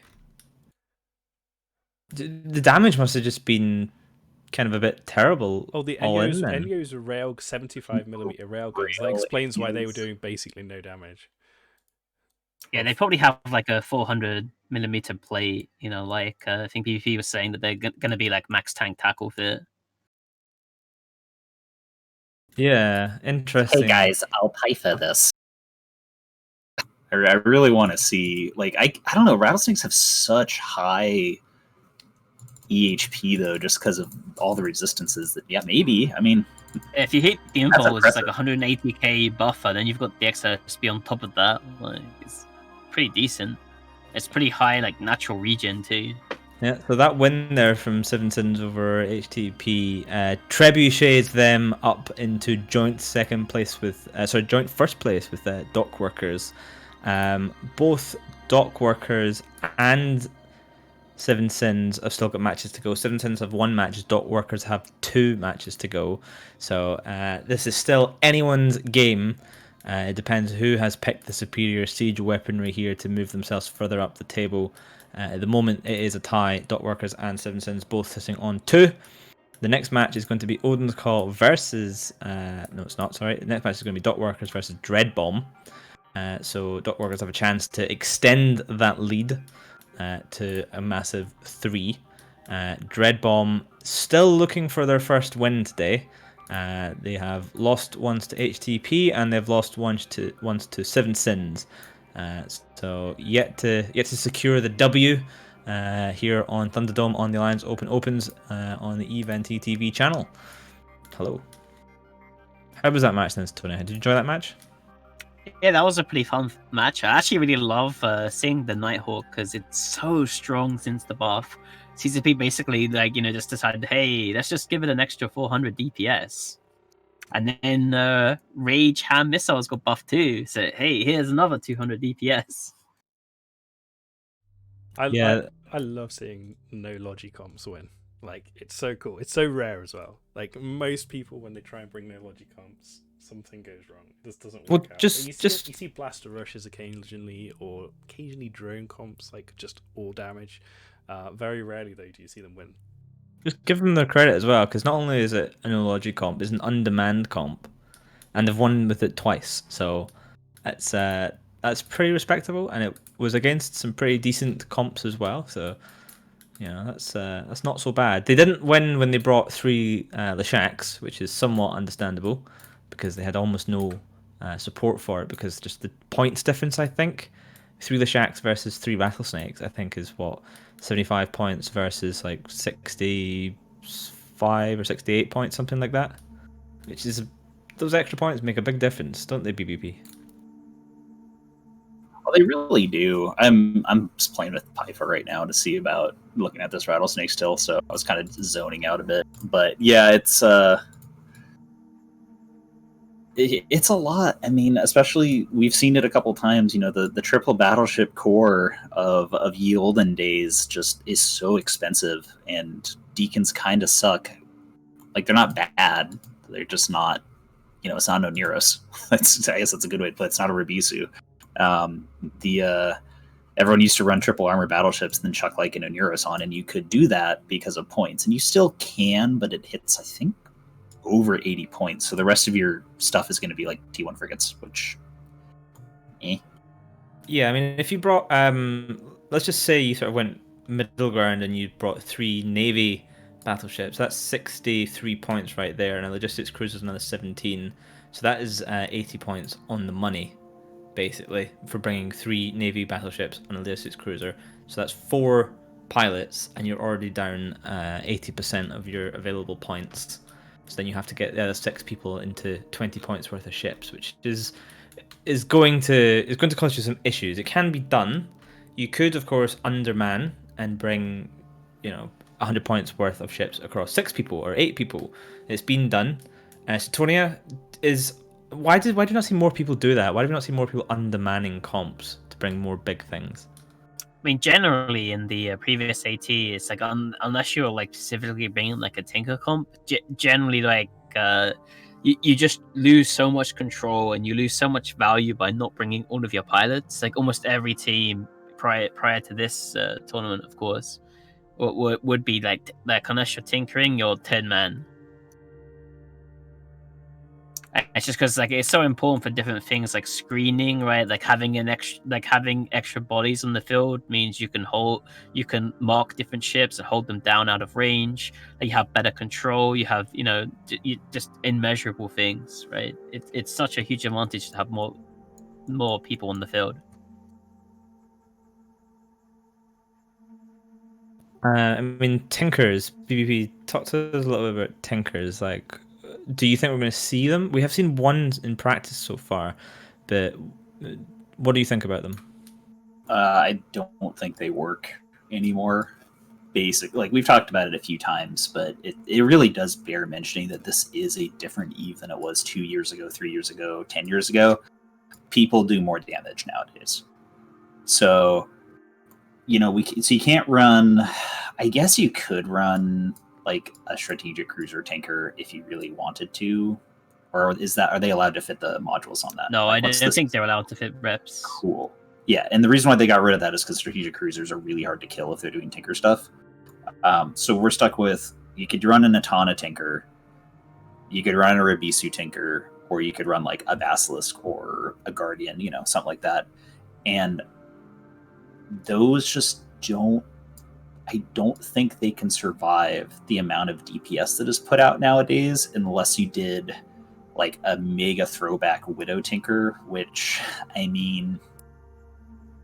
Widows have be been really buffed, right? They cool. do have more resists now. Yeah, it'd be cool if someone does it. I don't think that, the idea of having your ship live based on its own tankiness, and I know we just saw rattlesnakes live based on their own tankiness, but the idea of your ship sitting still and letting the other team just do whatever they want Speaking of widows, does not seem very smart. I was promised a widow setup actually for Opens. One of the captains told me that they had an amazing widow setup they wanted to showcase. I really hope he wasn't just winding me up. I think Redeemers it's last week, more didn't like I don't know what you call them, like pseudo tinkers, where it's like not a real tinker, but you have like, I don't know, 3 rattlesnakes that all have an energy transfer each, so they can, like, the 2 that are not getting shot, they can transfer their cap into the one that is getting shot, so it can run its like XSB when it doesn't have charges, that kind of thing. Could you do that with like a triple widow Rabisu armor? Like, is there enough? Can a widow handle armor with that many jams on the field? Bonus jams, it might work. I don't know. I think it could nowadays. If you, it's coordination, right? If you can get all the widows to spread really, really well and make it so that none of the enemy's high DPS can ever target just one widow, never have a situation where one widow's jamming their 3 main DPS, right? Like, be like, okay, you're attacking like Widow A attacks Battleship A, Widow B attacks Battleship B, so that they can never coordinate all 3 on you. I think it could work. I think that it is also something that is, and I'm sorry to trigger people, but getting an ECM comp to work like that is actually really, really hard and takes a lot of skill. ECM taking skill. What are you talking about, BB? Yeah, right? It's a skill-based So- mechanic, right? It takes a lot of coordination. It's not a skill-based mechanic, but it takes a much higher amount of coordination than most people are able to pull off, I would say. There's a reason why we've seen for years people try ECM stuff and it totally falls apart and eats crap. And then in the final matches, when you get like the really, really top tier teams, they run a similar or the same comp and then just totally dominate with it. I think the main thing you see, like, more confident ECM pilots do is they have a list of ships that they have to jam, and they start at the top and they apply their first jam, and if it misses, they then apply the next one, and if it misses that, they apply the one after that. If one hits, then they move down the list, and they have them off auto repeat, so that way they're manually doing them, whereas the less experienced pilots tend to just, click the jam target, hit F1 to F4, and let them all cycle, and leave them on auto cycle.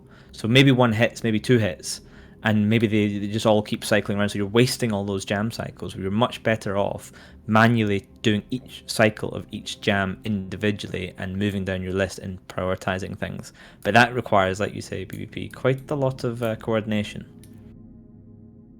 Ooh, we have got one new setup incoming now. Should be pretty cool.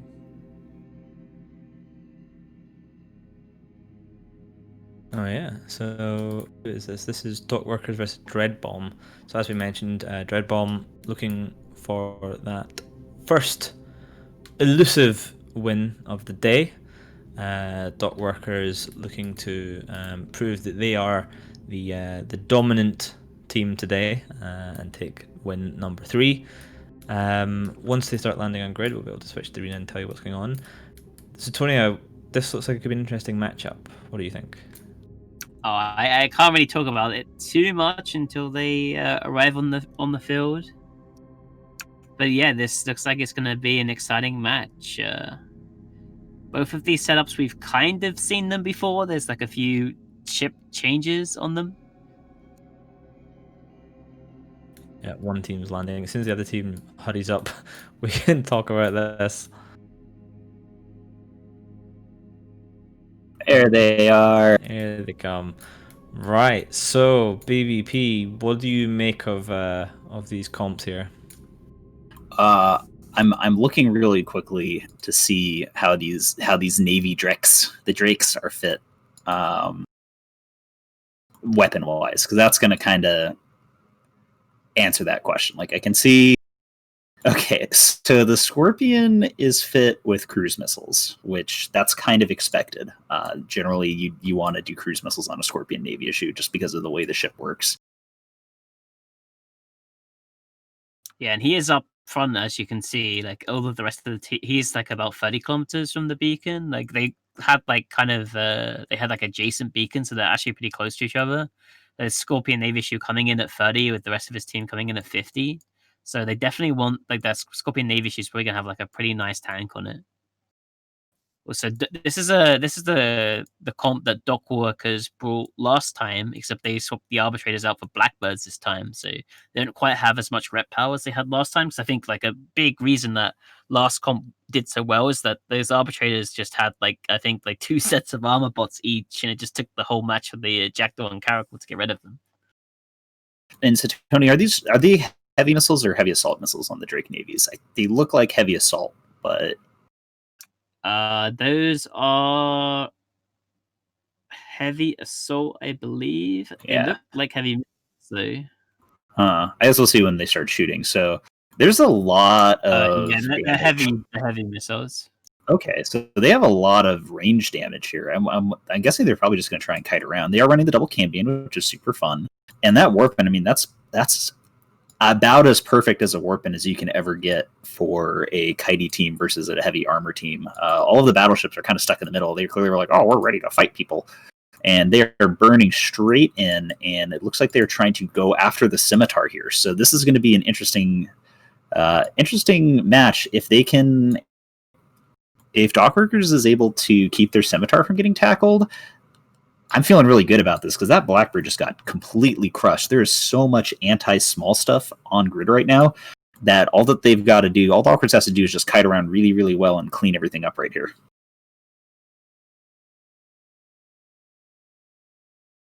Second Blackbird is going down really quickly too. Those Deacons are just not repping anything, or they're too far away. It looks like Dreadbomb kind of is getting scattered. I don't think they were quite ready for this. And it might have maybe thought it's going to be a rush team. This does look kind of like the Sleipnir comp, but not really. You know, like Sleipnir's replaced with Navy Drakes with the extra points. You upgrade one Slep to a Navy Scorpion, and it's kind of like similar to the same DNA, right? Like the Serb instead of the Vaga. Yeah, it's definitely solid. They do have a Cambion. They're screening the Cambions, but the problem with screening Cambions is they can kind of turn around and kill your screens right now. And those Pontifexes are, they are free to rep, and they're struggling with this Blackbird, but I don't think they're going to be able to, or not the Pontifexes, the Deacons are having trouble keeping the Blackbird up, period. Tons of rep drones on him now, almost stabilized, but he does go down, and now there's no ECM left from Dreadbomb at all. Yeah, and that Navy Scorpion has got a grappler and a scram on the Armageddon, so it's going to prevent that Armageddon from trying to chase down something and like cap it out. So like all of their battleships are kind of spread out now too. You can also see I think the Jackdaw, it's like the Vindicator actually caught a Jackdaw and was killing it, or the Jackdaw was maybe screening him, so he decided to just finish it off to free himself. Yep, that is one thing. The Vindicator can always just turn around and pop your tackle whenever they feel like it. But at the same time, these Cambions are basically anything the Cambion touches start to die. And it looks like the Cambion's going in to try and screen the Leshak now, one of the Cambion pilots of Bjor and Barrett, which is kind of cool. So they're not going to be able to do anything here. It's kind of, I want to see if this Vindicator can actually make some magic happen. He's not been, besides his one kill that he was able to get on that Jackdaw, I'm not seeing a lot from him. It looks like he's actually going on the Scorpion Navy issue now. They still do have like their battleship core up alive. Like I think the Deacons are going to be dropping down pretty soon here, but like Vindicator, Leshak, Armageddon, that's still like a pretty solid core, and they do have that Scorpion Navy issue. And obviously, this is going to be a pretty well tanked Navy Scorpion. Like his whole point is just to be like a big fat screen for battleships. But if they can kill him, I don't know if they're going to have a chance of like actually catching these Navy Drakes though. Well, Like, and the scimitar actually just got popped. So this kind of went from being like, oh, I think they're in trouble, to, okay, now we have 3 battleships going up against kind of an interesting setup. But like you said, they have their 3 battleship core and they have their Logi still. I'm not actually sure what happened to the scimitar, which means I really, really suck. But it looks like he died off in a corner somewhere, and I think he might have gotten. I think he might have boundaried. I can't see tell any from notification in local. I mean, the Shack with Messon can probably still hit him pretty well, right? I don't see any like Eeyore on their team. I mean, that's the one weakness they have, right? They don't have like a TD or ECM to like stop the Leshak from doing anything, and it was just like a solo scimitar. Like, I think if the Vindicator and Armageddon just throw their drones on him, then the Leshak just shoots him with Messon. Like, they can probably like wear him down and kill him over time. Yeah, I think that the scimitar actually just got blown up by all of the missiles, and I think he just forgot to boost through it or something, or maybe he didn't have it. But this the Navy Scorpion does go down, and Dread Bomb is actually pulling this back, which I think is something that I wasn't expecting personally, but things have changed. Yeah, so the ships on their team, right? The Navy Drakes and Serb, theoretically they're faster than the Vindicator, Leshak, and Armageddon, so they should be able to keep away from them. But I think that the Leshak has such a good range, right? Like right now the Leshak is screened, he's scrammed. But what he can do is just kind of just like load Meeson and chase people around, and he's just slowly going to wear them down because they just don't have any Logi. And the Armageddon Vindicator, like if they get within like 20k of someone, they're going to catch them. So, and still 2 Deacons alive. So I mean, I think they have to be able to kill these Deacons, or they're just not going to be able to win. So the only way they're going to win is like with chip damage and kiting. They're definitely trying, but I think here we're seeing, all those missiles are pretty dang good, but that Deacon is not tackle. I think he still might go down here. He just popped. So he was trying to zip away, but I think they finally realized, like, oh wait, we have light missiles. And the Vindicator just got that Cambion with a web, so I think it's maybe over him. It looks like the Armageddon like capped him out. His MWD shut off, then that Vindy was able to follow up on him. And I think the Cambion had already used his ADCU, so he's going to go down in just a second here. The other Deacon is dropping pretty fast here. Yeah, and now with just this battleship core alive, like I think they have like about 78 points or something just in that battleship core. So unless they can kill like one of these battleships, like they did get rid of the Deacons, and they're gonna lose on points. So they've really got to make something happen in these next 3 minutes. I think it's gonna be very hard to like kill a battleship while also avoiding them. These Navy Drakes do have about 60.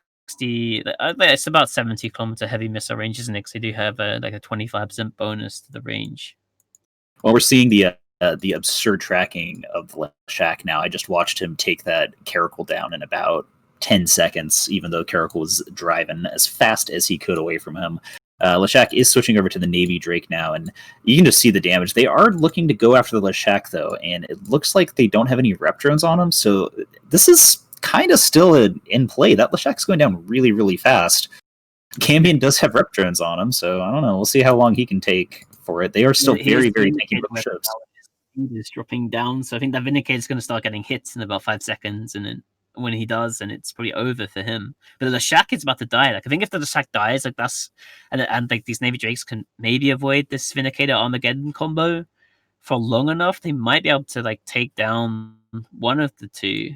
You know what's really funny? And I said I was going to try not to do this, but I got to do it. Carl and the Vindicator is piloting really, really terribly right now, and is sitting directly on top of the Cambion, so close that he wasn't applying for the last about 30 seconds here. So he does finally get the Cambion down when he starts flying away.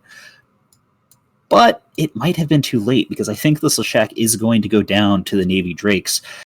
It's really, really close. If that Leshak goes down, suddenly Blue Team just got so many points. And that does pull Dockworkers ahead by, I think, like 3 points. So pretty much Dockworkers needs to kill... I make it 6 points, yeah. Oh, yeah, right, because it's different points values. So Dockworkers, if they can kill the Navy Drake, they're going to win.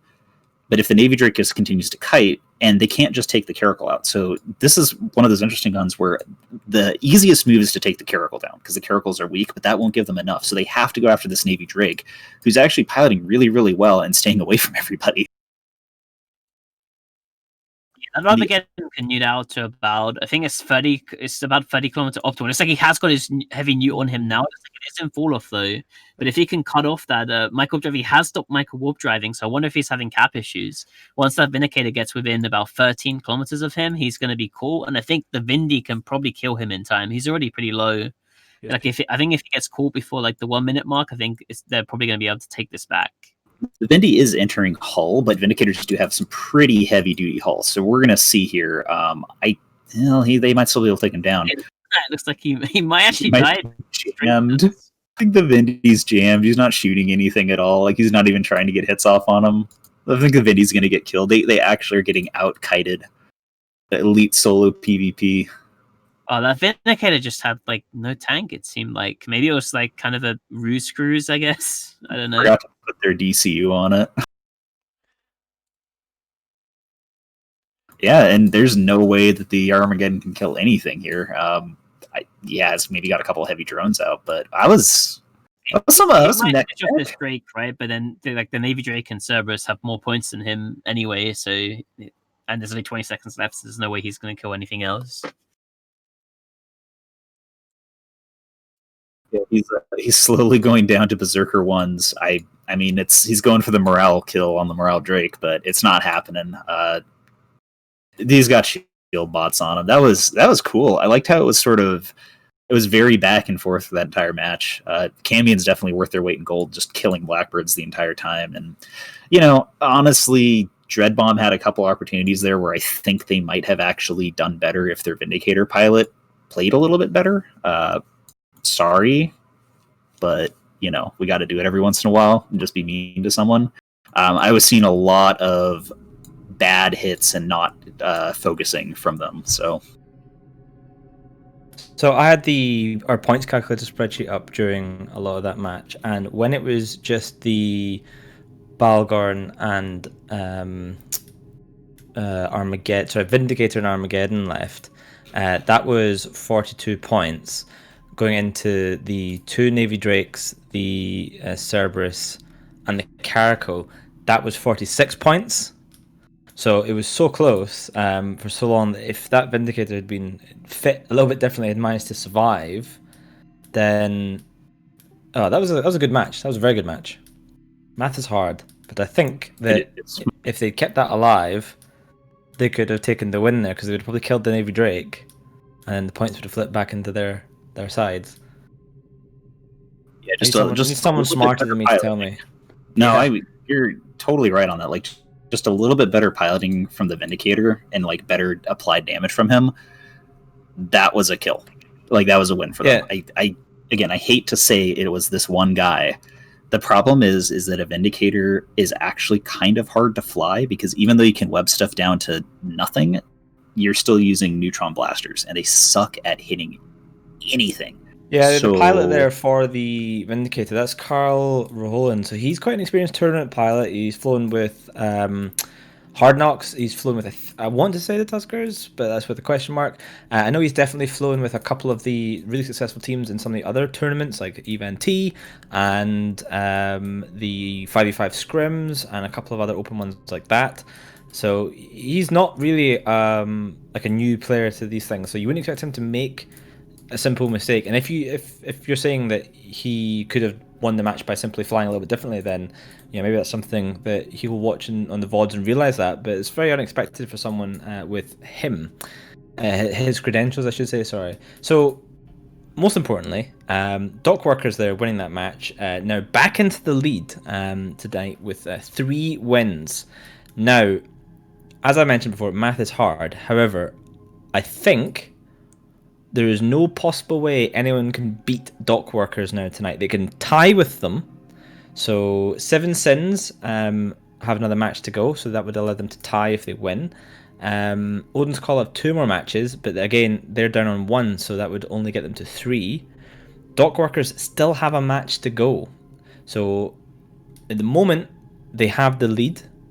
and they cannot be knocked off of that first position. They could be tied. So will Dock Workers hold on to that first and maybe seal the deal in 2 matches' time? Well, stay tuned to find out at these exciting times. Yeah, and the Seven Sins could actually catch them up now. Seven Sins have won 2 matches already, and this is their last match, so they could catch them up and finish on 3. So this could be really. Could be a tie. Yeah. Whether we'll see the huge shield EHP set up again, or maybe some sort of variation of the Leshaks. Maybe. So we will have to have a look. Sorry, I'm just looking at Twitch chat. I see the pickup lines have come out in force, so Tony must be very proud.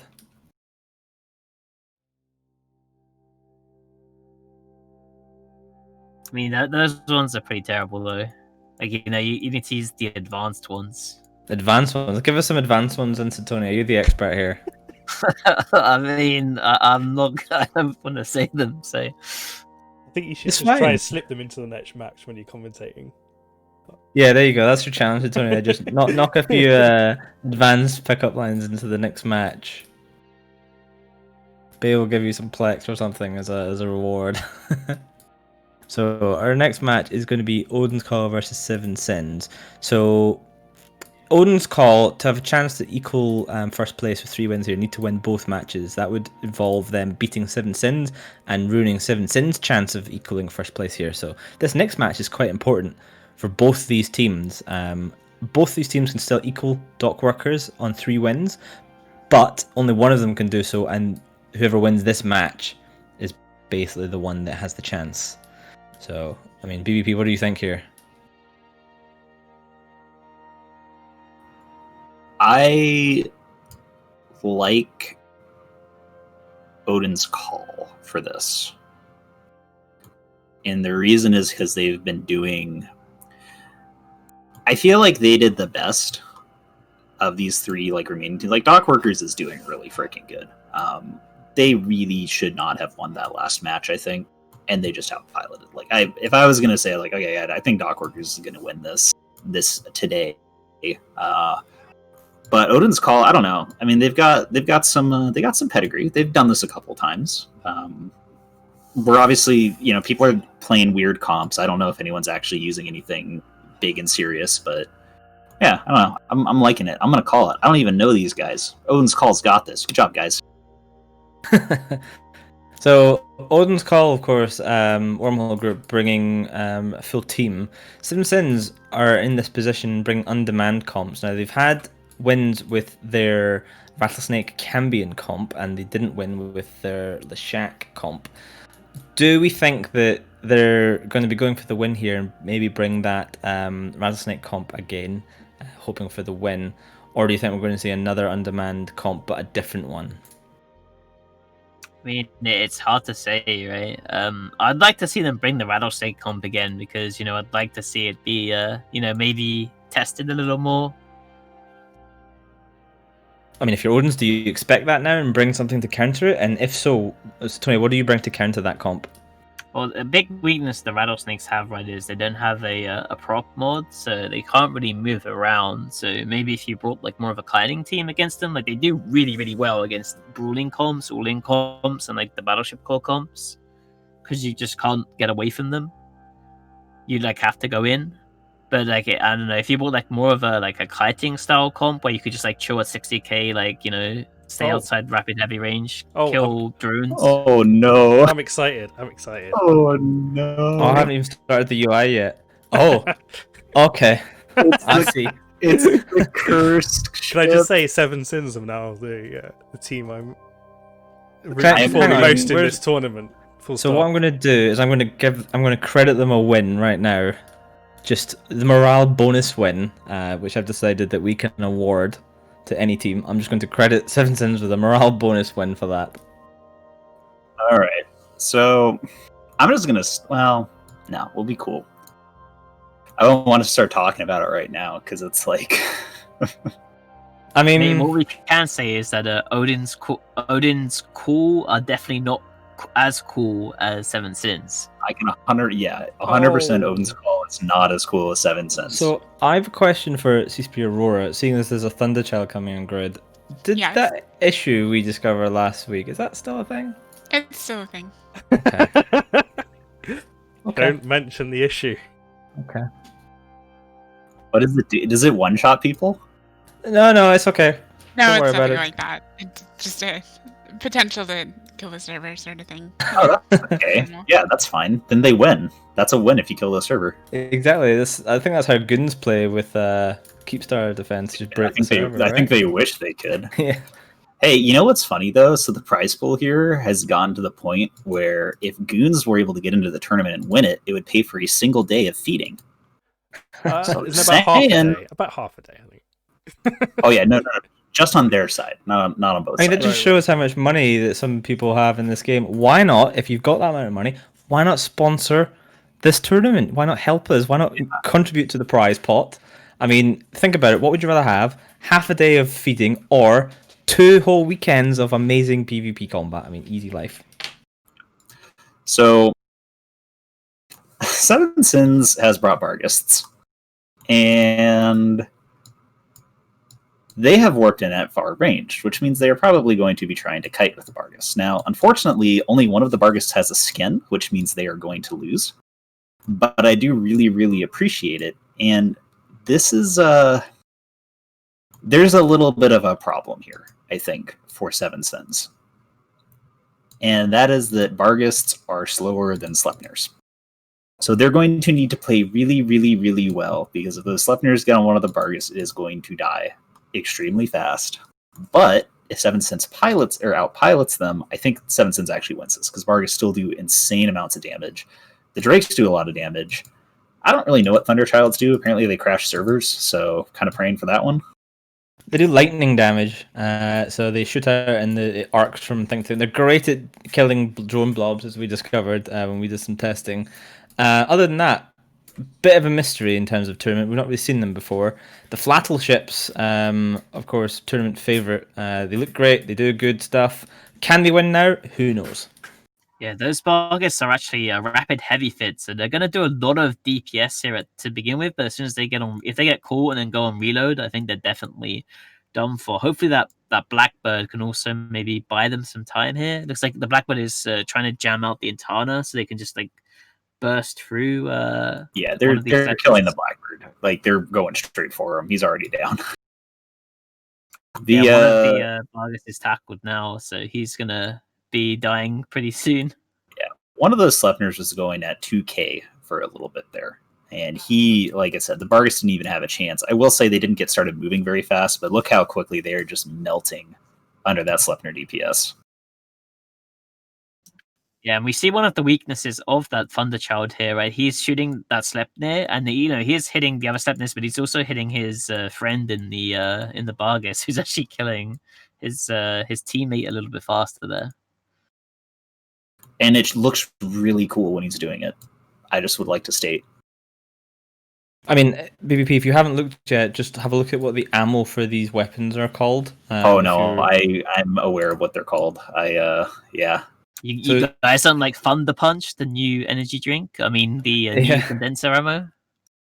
Yeah, I mean, how do you say that seriously in a fleet? Like, everyone load, like Fist Punch Ultra Deep Dick ammo or whatever it's called.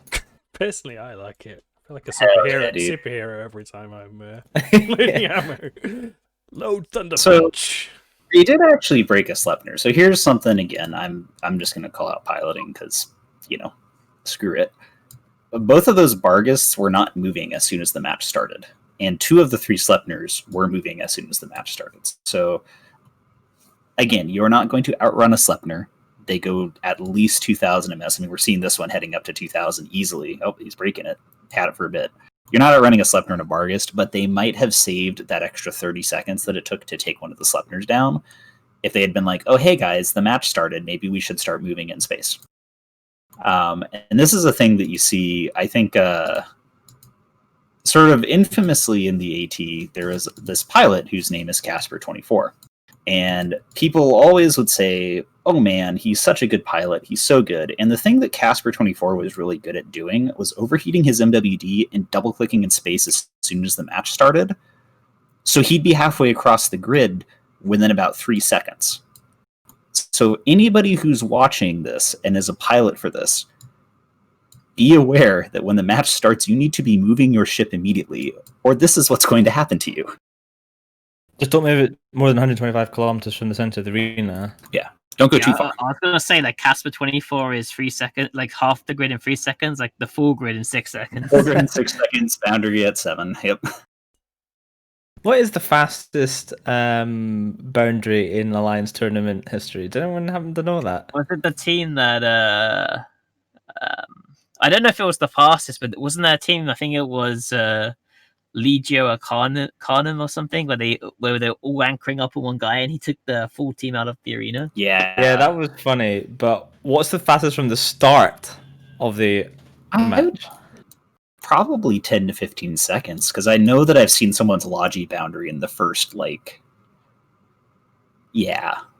10 minutes. He was like, oh god, I need to burn straight away with my MWD on and overheated, and then he just exploded. So Oh, yeah, definitely in the old drone days, like when you're facing like Balgon plus the drone setup, you just have to burn straight away, like maybe get away from the Balgon with like a full set of like drones chasing you, and then just go up the arena.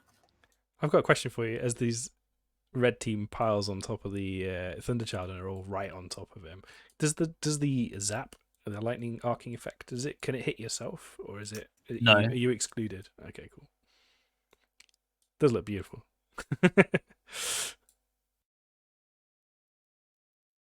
The applied damage looks pretty low though, even though you can see damage coming off a bunch of ships there. Yeah, it's about 400 DPS, but it uses missile mechanics, and the damage application of it is actually very similar to Torpedo.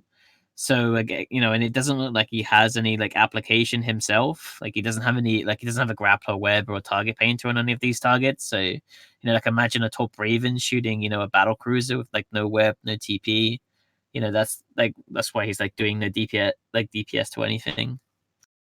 So interestingly, each shot though is doing a pretty good amount of damage to their entire team. Like if you see it, I know he's dead, nothing's happening, and I'm not saying this is a good ship, but I'm wondering if you had 3 of them and you knew they were going to be bringing some kind of rush setup, just the spreading of the damage alone, because he was taking out about maybe 10 to 15% of their shields across 7 or 8 ships every single volley. I want So to when believe, you have, I want to believe that that's Yeah, what I they're want to doing. believe too. It's not gonna happen. The only problem, right, though, is What like if? you run into like a friendly fire issue too, right? Like let's say you got three of them, right, and then 3 Sapnus charge on top of you. Like you're hitting like 1 or 2 of your own ones each time you're doing that too. So, and you can also spread out and like deal with it. You can also like use drones to like act as lightning rods. I think like you can only bring Tech 1 drones in here, but I think just like a normal like Hornet 1 or something can absorb like 6 shots from the battleship gun. So you can waste a lot of time, right? So I don't know. Maybe tournaments aren't the niche for Thunderchilds and even I don't know. I ships. mean, like in theory, right? It does a lot of DPS in theory, right? Because it's 400 DPS, but like if it hits 5 ships, right, that's 2 DPS. That's basically like 4 mag stab, heated void, vindicated DPS. It's just split over 5 people if it's applying to everything, and you're hitting 5 ships. So and they're pretty dang tanky. Like I don't know. It'd be cool. I don't think it's going to be like the play, but if you knew somebody was going to bring, like, let's say against 7 Cents, what if they show up with their rattlesnake comp and you're like, all right, we're going to bring 3 Thunderchilds and sit on top of you. Oh, the thing that they have, right, is they have like really good range too, right? They could just like go, okay, you're gonna like be no prop until at 60k. Okay, we're gonna go to 80k outside your drone and missile range, and we're just gonna kill you. Yeah, and then even if they bring drones on you, it's like, so heavy drones eat, like they just eat it to everything in the game. They just have a lot of HP because they have battleship signature basically. It's not actually, but it's pretty dang high. So like the ability to clear, like, oh, they're bringing rattlesnakes. Well, we'll just clear your drones with our, normally you're not going to kill rattlesnake drones quickly because they have a ton of HP, but you might be able to with the Unicom chips. I don't know. I'm trying to think of like something that would make. We did a little bit of testing before the Alliance Open when we were trying to work out points for them, and we fielded a comp that was, I think, like 2 Thunderchilds, 3 whatever the cruiser is, and 3 frigates. And the frigates were really good at getting in and tackling things, but then the battleships and the cruisers killed them with their own zaps, which was kind of the main issue that we were having with them. They're really pretty. They need a bit more control. And I think if you came up against a drone comp, they could be pretty cool because you could just like defang the whole comp really in a very aesthetically pleasing way. But I think they're just so niche that they're really going to struggle. There's almost always another ship for the same amount of points that would be better in a tournament setting than an Edencom ship. You should have dropped him down to like 15 points. Just make him be stupid. Yeah, maybe make them free. Or Bring you as many as should you want. make them like cost less the more of them you bring. So, like, you know, every extra Edencom ship reduces all Edencom ships by 1 or something. And that stacks for the tournament. So if you brought like 10 in your first match. We did Interesting. get a raid from Dobber AV. Thank you very much. So Oh, you've thank joined you. us from his stream. Appreciate you joining Just us. a quick standing update. So with that loss there, Seven Sins, that's their final match of the day. They'll finish on 2 wins for the day, so they can no longer catch Dockworkers. Odin's Call, on the other hand, they've moved up to 2 wins, and they still have a match to play, so they can still catch Dockworkers who have played their second to last match. The next match is going to be On With Our Party versus Dockworkers. So a win here will secure the day for Dockworkers. A win for On With Our Party will deny Dockworkers a clean potential win and allow Odin's Call to catch them in the ultimate match in about 20 minutes or so. It's pretty Unless close, Dreadbomb actually. wins. I'm just saying, this could be their moment. When the chips are could down. be. They haven't won yet, to be fair. So Dreadbomb, 1 more match to go. 1 more match to get that W for the day, rather than close out with 4 Ls. So hopefully they can do that.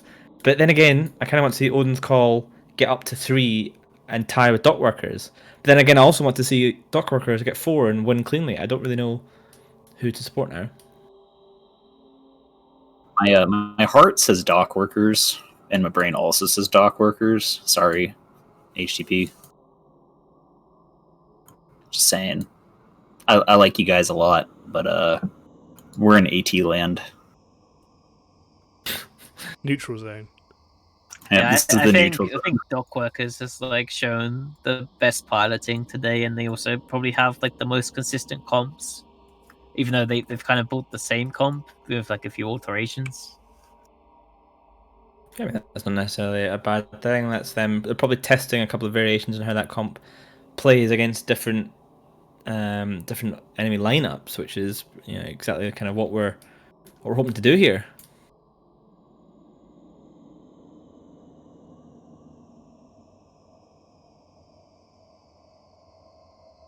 Oh, so teams have just moved into local for this match here.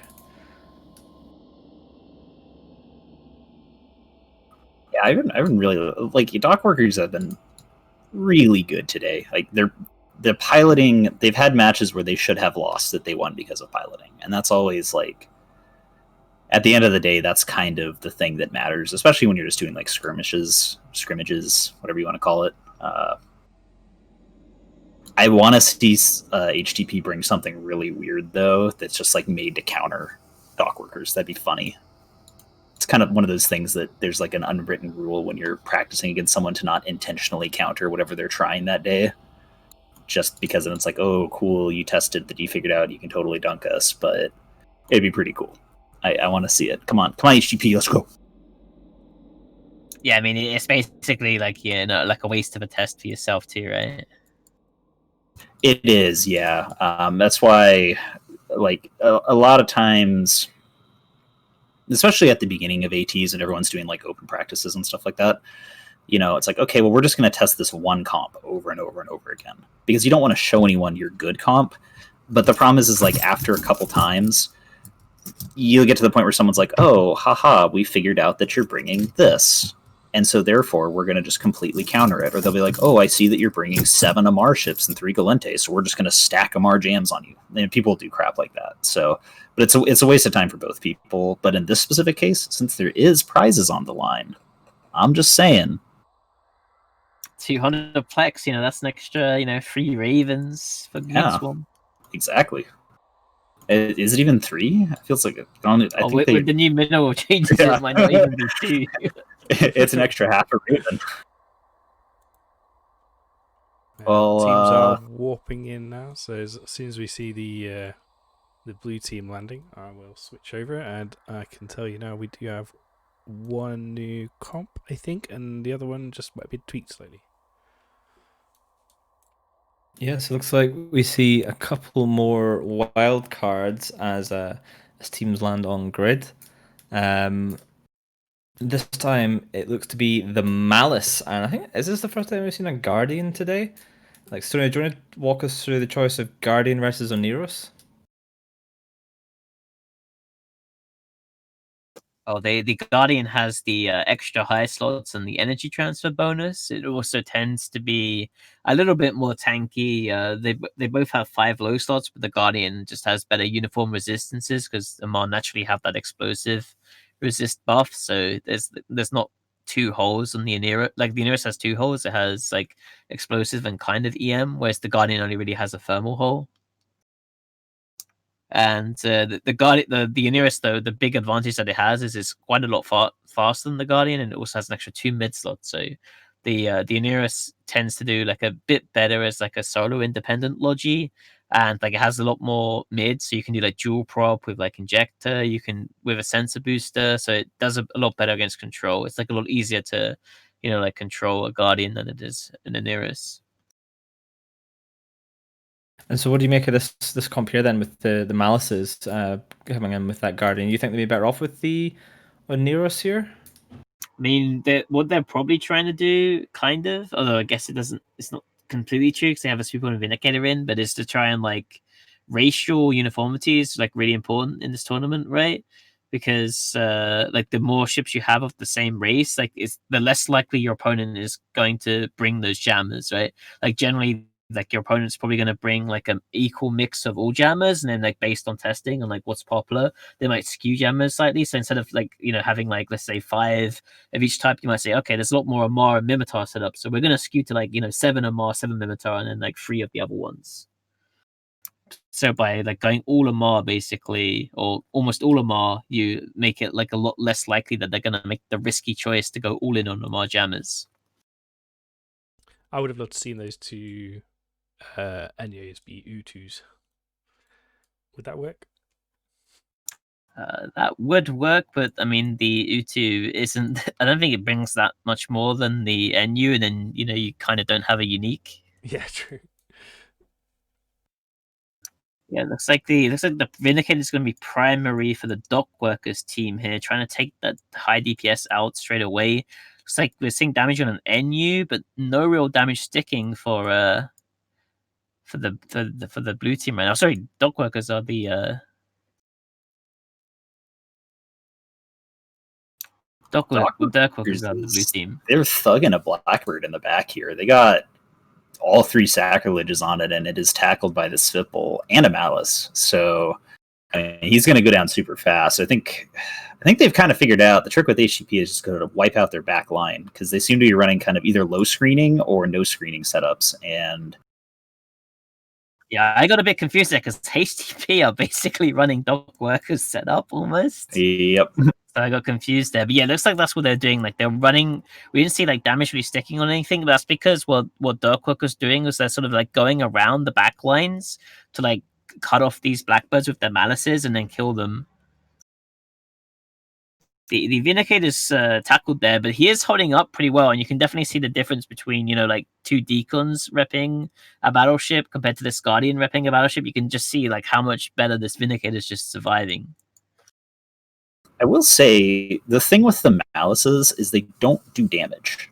As far as I can tell, these are no-gun Malices, which is usually the standard. So the only DPS that is on Dockworker's side, I mean, I say only, they have a Vindicator, but is the Vindicator in the 3 sacrileges. So there is a chance that when push comes to shove, they're going to have trouble actually killing anything. Obviously, the Blackbirds died. We kind of knew that would happen. They were caught out of position.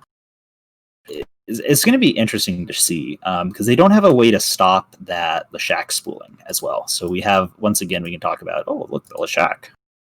But it is warming up on that Balgorn or on the Dockworkers Vindicator, and he is starting to bleed a little bit, even through all of those Guardian reps. Yeah, once that Leshak spools up, he's going to be able to just punch through this Vindicator. It looks like he's also having like cap issues too, because I think he had a web on that curse for a long time, but then it looked like it dropped off, and the damage isn't really sticking to that curse because his guns are constantly getting turned off by the new pressure that's on him. Well, the Vindicator just popped up. I think we're seeing some heated reps right now, where the Guardian was able to all of the drones on the Vindicator actually just got evaporated there. I'm not sure what that was. Was that the Damnation? Yeah, the Damnation was running at least 2 smart bombs. He's running 2 separate ones, so that's huge. Like, that is actually huge. Rip drones are so powerful, and this Leshak is probably fully spooled up at this point. I mean, we're seeing a lot of damage coming out from him, and Dockworkers is actually having trouble killing anything right now. They're trying to take out the curse, but it's doing okay. I don't know. It's hard to tell. I think the Vindicator are on him now. Like the Malice is like turned off his MWD. Sacrilege just got on him. It looks like the curse is going to go down. But I think if they trade this curse for the Vindicator, then I think that's a good trade. Yeah, it's definitely solid. It's definitely closer than some of these other ones had been. They might be trying to go after a Deacon now, which I'm not sure how well heavy assault missiles are going to be doing to a Deacon. I say that, and it is just completely eating it and going down really, really fast. So never mind. Apparently, it does great. Yeah, that died pretty quickly there. These Malices are like really powerful because of their new pressure. They have 5 high slots and they newt the same as a Sentinel. So the new pressure is actually half of a curse. If you have 2 Malices there, you basically have a curse. But it also is like, an assault frigate that's like really hard to kill. They're super tanky. They probably have almost basically the same EHP as that curse that just died. So, and they're small newts too, which is really huge, especially just because of how fast they cycle. Once you get cap dried by a Malice, you're not coming back. Yeah, especially since they cycle every 6 seconds, and you have 5 of them, so you can basically just have them like staggering like 1 every second, basically, with just like 1-2 second gap, and that's it. And I think HEP, they gave up on the Vindicator, and they it looks to me like the Vindicator did get, or the HTP Leshak got cap dried, and he was not able to apply anymore. And then once he pulled back, that was kind of it. So, eventually the newts will catch up to you. It can take a while, but even though it's only 3 sacrileges, they were able to cap him out. And then there is a Malice on him too. Like that, that is also like a and a really good newt ship. Yeah, good call. Totally spaced out on like the best newting ship that's on field right now. He's got 2 Malices on him. Yeah, he's not doing anything. He's just kind of sitting there. Poor little guy.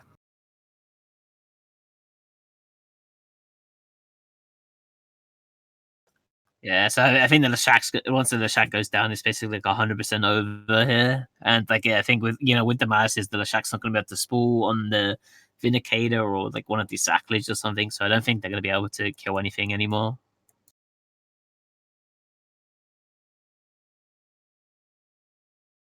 Yeah, it definitely seems like Dockworkers bought this comp like 3 times or like close to this comp. Like the core of like Balgon, Leshak plus Curse, and then Deacons plus Blackbirds, assault frigates. So it's like they're pretty experienced in like knowing how to fight it, like not charging in, like going around the sides, and taking out the Blackbirds first. They definitely did a solid job, and it is so hard to screen Malices, just because it's like, okay, you tackled it and then it newts you out and keeps going. So, I really, when I saw the Dockworkers team, I had a moment of sacrileges. Like, that's really what we're taking, okay? But they were able to kind of pull it off. Rage missiles getting buffed was a pretty big thing. Like, you're definitely right on that. So they still do pretty decent amount of damage, and they have Dockworkers has so much tackle and so much screening and anti-screening that those Blackbirds, there's nothing they could do. Like, you're not gonna stop them with a Balgorn and 2 Indios from getting tackled when the other team's running 3 4 potential tackle ships plus the sacrileges, which are also pretty quick, relatively speaking. Yeah, those sacrileges still got like, you know, especially if I assume the Magus is probably running rapid deployment, maybe swapping to the web range link, maybe for the Vindicator in some situations. So they're probably going like 2k cold. And like Blackbirds are notoriously slow. Like with a 1600 player, I think a Blackbird is like slower than most battle cruisers in the game, or at least the Mimitar ones. And they probably don't have the fitting to fit an MWD on them. And even if they do, yeah, like you said, it's really slow. So you're not going to get away from a sacrilege, and you're definitely not going to get away from malices. It was a good try from HEP though. Like it was pretty tight there for a bit. That Leshak almost was able to burn through the Vindicator. Do you think the malices made all the difference there? Do you think had they been vengeances or retributions? I think they still would have won. I think maybe they lose the Vindicator and then, you know, the sacrileges just clean up because, you know, I think the malices nooting out the Shack, like killing his spool, saved the Vindy. But I think they still would have lost overall if they were vengeances or whatever, you know, the replacement would be. Yeah, the way they used the malices makes me think the malices were not really that important in this. Because they use them as tackle on the Blackbird, which is cool, but that's not really... It's like, okay, well, you cap the Blackbirds out, but then they just totally eat it anyways to sacrilege. It's like, I don't think capping out Blackbirds with your... Because that's what the malices are good for. It's a really heavy tackle that also nukes you dry, and you can't get off you. I don't think that was what changed it. I think it was more that the malices got there in the first place. If they had been vengeances, it would have done the exact same thing.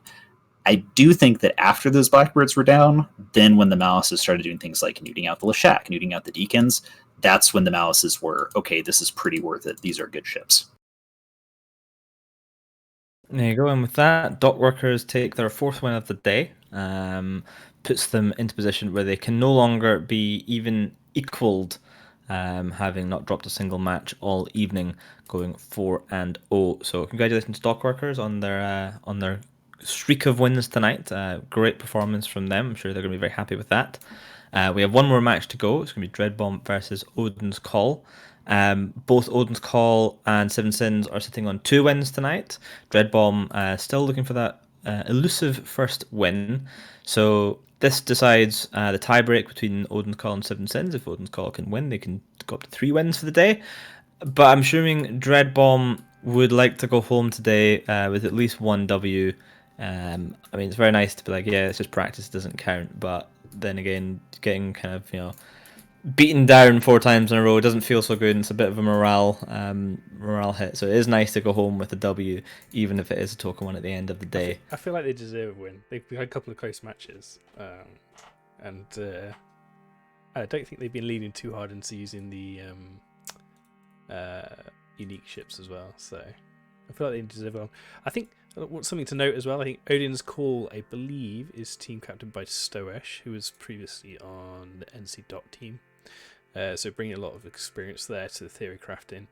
And I believe one of the people theory crafting for Dreadbomb is, I'm going to screw his name up, Anavari, who was one of the team captains / theory crafter for Triumvirate during the last tournament, and NC Dot and Triumvirate certainly had a good series. I can't remember. Yeah, Tri came third, didn't they? Or they were 4th. I can't remember. It was like definitely top 4. Those 2 teams were definitely jostling. So we've got a little bit of kind of history going on here in terms of experience in Alliance tournament, bringing through into the Alliance Opens, which is pretty cool to see.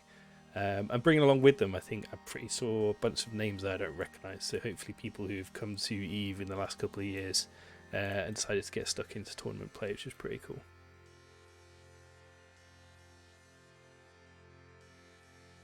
Nice. I hope everyone's enjoyed this evening, and I hope you'll stick with us for that last match. Just in case you weren't already aware, this is the Alliance Opens. The main event will be starting on the 14th of November for 2 weekends, but between then and now, we have one other important date, which is the end of this month. Teams must have their rosters in place by then. All pilots must be in the Alliance on Tranquility for which they are flying for in this tournament. So that means if you're in Dockworkers team, you must be in the Dockworkers Alliance by the end of the month. And once all teams are locked and all members are in their correct teams, we will be doing the generation and draw of the brackets themselves, which so far have been kept quiet. We've not drawn them yet, and I have a hat. Should we use the hat? I like hats. How many times did you put the same team in there? It depends how much they pay me. HGP's in 7 times. You're just like, wait. Yeah, so that's happening in a couple of weeks. We'll get some more information and exactly when that's going to be when we know the details. Plan to do it on Sunday the 1st, which is the day after the pilot registration closes. Do we get to see what the uniques the teams have decided to go for? Wild cards. Do you know what? I forgot the actual date I put in that, but I believe so. Yeah, I believe that's the same date. Yeah, at least double check that. I think it is as well. So just like flagships, that's all publicly posted. So when the teams submit their unique choice to us for their wildcards, when that deadline hits, which I'm pretty sure is the end of the month, that is all posted publicly, so all teams can see what other teams have chosen to bring. So it should be exciting. It's Friday the 6th of November, so only 1 week before the tournament begins. They have to post their wildcard choice.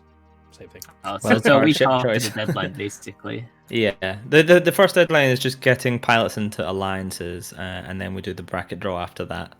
And then there's a couple extra days for them to panic and realize they forgot to pick a comp. There's always some teams that forget to submit their wildcard. Well, sorry, going back to Alliance tournament, you could pick a flagship, which is kind of the rule we're replacing with the wildcard rule. And yeah, it always amazed me, like, flagship's such a powerful tool in the Alliance tournament captain toolkit, and I'd say a good quarter or so teams never even submitted one, which is a bit of a shame. So, you should at least flag it, right? Just say you've got this Vindicator that you don't have, so people are scared to go in at 0 or something. Exactly, yeah. So even if it isn't, I think if someone doesn't submit a wild card, you should just give them the memo.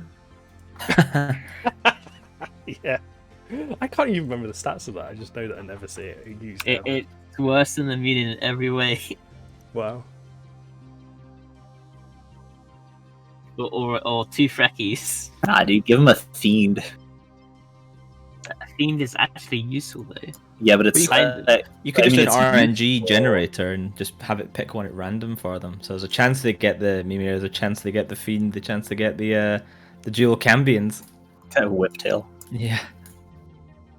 Okay, so it looks like the last 2 teams are being moved into local now, which is good. So this last match, once again, is going to be Dreadbomb versus Odin's Call. Go on, Dreadbomb. I want you to go home with the win. I believe in you. Don't disappoint me.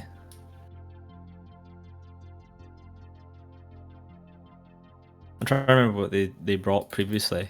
I'm waiting for the match to start so I can have a look and remind myself. Well, last time they had that really close call with the battleship core, I think it was Vindicator, Armageddon, and the Shack, and they were so close to win against Dockworkers, but then Dockworkers with that Navy Drake comp kind of just clawed it back. Oh, someone's doing it.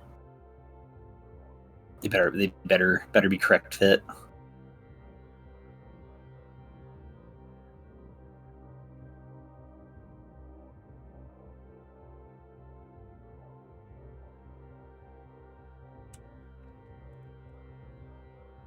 Here we've got the warping in now. Well, the first team is. So, this is an interesting one, in my opinion, because once the second team start landing on grid, we can talk about this. There we go, here they come. We've got Dual Kieran on one side, so Frigate Shield Logi going into Dual Malice. So, if those Kierans get anywhere even close to spitting distance of a Malice, they are just going to be shut down immediately.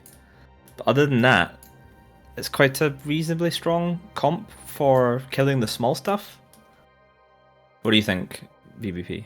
I'm waiting for the Slepners to land because I want to see if they're correct fit or if they're more auto Yeah, cannons. they have already landed. They're auto cannons. I'm disappointed. That's all I gotta say. I'm just filled with disappointment. Yeah. So I don't think they can. I don't think the audience can see it yet. But we got a triple Slepner, triple Cerberus, Kieran, Harpy, Merlin setup, which is kind of cute. The Slepners are autocannon fit. I'm assuming that the Cerberuses are going to be rapid Yeah, light. they are rapid light. Yeah. Oh, that's a cool skin. And up against that is what? Fleet Tempest, Leshak, and an Absolution, and then a bunch of small stuff. I kind of like. I like both teams here. Actually, I think that Odin's Call's team is it's a really nice balanced setup. The thing is that they're up against an absurd amount of DPS from the Slepners, and the Cerberuses are just going to completely eat any tackle that they have. Like that Arbitrator is going to go down. Svipples, easy kill. The Augur, easy kill. Malices aren't going to die, but I'm curious. I mean, like Augur reps on Malice isn't exactly gonna keep them alive versus 3 rapid light Cerberuses either. I don't think so. That's true. I think of it more in the sense of it'd be a silly target call. Yeah, right? I mean, they're definitely gonna like clear every other support ship before they kill them. You have got a lot of damage though. Tempest Fleet, Issue, Leshak, and Arbitrator are going to carve up those Slepners pretty quick. Well, and there's absolutely nothing to stop the Leshak here. Like we've seen ones where it's like, okay, you have jams or you have newts. There is nothing to stop the Leshak. So he's just gonna basically whatever he gets on, he's ramping up to full.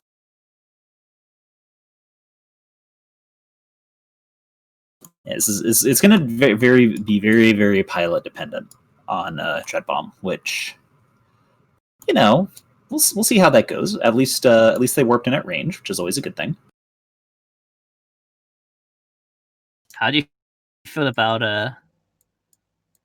them just coming in at 0 with those sleps? Like, is that a bit dangerous if you go up against like Battleship Core, or is it fine? I think it depends. I think it was a good idea. I'm not sure how well it's going to work out here, though. That Augur is already getting destroyed. He is trying to burn away very quickly with the speed of what looks to be an afterburner, which is actually a good call against all the rapid lights, but the Augur is getting just ripped apart by Cerberuses right now. Just the Cerberuses alone are on him, and I think he's just going to go down. Like T1 Logi is not something that lives, and 3 rapid light Cerberuses just completely crush him, and then it looks like that Dread Bomb is switching onto the Absolution, potentially, which is an interesting call there. The Merlin does go down really, really quickly. Like I said, they're not going to live, but that Slepner is eating a ton of DPS from Odin's Call as well. So it's kind of going to be a bit of a race. There's reps on the Slepner, but they are Kieran reps plus Slepner self reps versus an Absolution, which does a ton of damage. Yeah, and the Slepner is grappled down, going for the MS, so this Leshak is going to get perfect hits on him. In about 30 seconds, he's probably going to start like punching through him completely. A lot of these Slepners are TD'd as well, so he probably can't do things too well at range, like if the Abso like pulls off. Yeah, the Slepner that is tackled down, I don't think he's applying DPS to anybody. From what it looks like, obviously I'm not piloting his ship, but it looks like he's too far away and he is shooting off into the distance, so I don't think he's hitting the Absolutions. At the very least, one Slepner has been not killed, but he is relatively taken out of the equation, and that Absolution is actually pulling back just from rep drones and self-rep alone, where the Slepner is starting to burn through, and we're seeing some huge hits on him. I think you're right, Leshak has spooled up enough to take him down. And Slepner goes down. It's definitely looking really great now, I think, for Odin's Call here. That those sepals, I think like each sepal basically like scrammed a Slepner when they're kind of separated. Looks like they are clearing out those sepals now, but those sepals like scramming down Slepners, like along with those Arbitrator TDs, is like really massive. Then you also just have those Malices, which I think are harassing Kiryans right now. Yeah, one of the Kiryans is being maliced pretty hard. I'm not sure. I think the other one's doing okay, but one of them is definitely... Okay, now they are both being maliced. just as of now. And they almost lost that Sleipnir. I don't think they had the reps on him yet, or he wasn't quite ready or wasn't heating, but he was able to get taken down so low that they are able to punch through him with the Leshak thing. I don't think they were quite ready for him to be swapped to take that much damage off the bat. One of the Malices is going down pretty quickly. I think that he's probably already used his assault damage control, but you see he's popping back and forth a little bit here. He might be able to survive. I think they're just trying to clear him as fast as possible to try and get a little bit more capacitor on those Kirans, because I think they're dead capped. Like, there's no reps going out from them right now, and I don't think it's because they're trying to save capacitor. Yeah, Jake Meister's Malice there just staying alive for quite a while. Looks like he's probably going to pop now, but yeah, he took like tons of damage even with the Augur off the field. The Augur going down really was not anywhere near as important as I kind of thought it would be. I guess all of the rep drones, and I'm sure the arbitrators are using full rep drone sets too, were just able to keep it up. And this Sleipnir is also going to go down. He is we do have a Leshak sitting directly on him and missing. You can kind of tell that. Okay, he's pulling away now. So a little bit of piloting stuff. Don't approach something at the close range in a battleship. You're not going to hit it. But they've kind of fixed that, and they're going to blast through it. Those Kirans are having so much trouble getting anything done just because of the Malice Newts, and we're seeing just how good they are. Radikos is going to go down right here as well in the Malice, and he actually dropped much quicker than the other ones, so I'm guessing he probably just didn't have his DC ready to go. But one of the Serbs is caught here with a grapple and a web on him, so he's not going to last too long. He's dropping so fast. The Shack just like shreks everything, especially and like anything that gets a web on it is just going to get shreked. Yeah, and I don't think looks like he was able to get his I think he was either able to get his damage control off in time, or the Kirans are now finally able to be effective. So now that both Malices are dead, this is still in play. The Kirans are no longer being pressured, and I almost think Odin's Call might need to just swap and pop them, because they do have enough tackle to be able to web them down. The Kirans are doing a really good job staying away from everything right now, but I do think that's the play. One of the Kirans is actually kind of right next to the battleships, and other Cerberus goes down. Maybe not. I don't know. Oh yeah, well I think once the Shack like spools enough, like he might have to sit there for 30 seconds, but as soon as he's like spooled up, like halfway there, like it's just gonna get punched through buffer. It looks like they are gonna like just kill these close range tackle ships. It's like they're just gonna kill the Harpy there. The Harpy is like holding down that Absolution, and it looks like the Serbs are on reload right now, so they haven't actually started killing them. It was just like they're killing an arbitrator now to try and get rid of these TDs. Yeah, they have a flight of drones on one of the Kirans, and the Tempest. Both of the battleships are actually free, and they are pulling range, probably to make sure that they've got good transversal and can just start blasting things. They are chasing after Warhawk right now. So the battleships and the Absolution are going after one of the Serbs, and that Serb, if they catch him, that Serb is way out of position to get any reps whatsoever. And the Serb is webbed down with a grappler, which is maybe enough to slow him down enough. It's kind of max range grappler, so he's still going at about 1200 MS here. So we'll see if they can newt him out enough to catch him. Like he is kiting pretty well. He's going quite fast. Oh no, his MWD just got shut down by the newt. Yeah, that Tempest is pretty quick too, going at like 1300. It's not that much slower than him. Yeah, it's like if that newt just like turns off his MWD for a few seconds, it's over. That's all it took, and now he's grappled and webbed. So that Serb's going to just totally die. The Kirans are actually doing a good job of getting back into position. Sometimes you see them, not really ready to move, but I don't think it's going to matter. Yeah, I think now, right, there's too many rep bots left on the field that like one Cerberus with rapid lights is just unable to kill anything. And we're starting to see him bleed pretty heavily. I'm guessing those Serbs are not particularly tanky. They're probably some kind of XLASB fit, which is really cool as long as you don't get tackled by a Tempest and a Leshak and then die in like 3 seconds, like just happened there. So. Yeah, just the team captain left now of Aim Sucks, who's in a very good position in his Serb.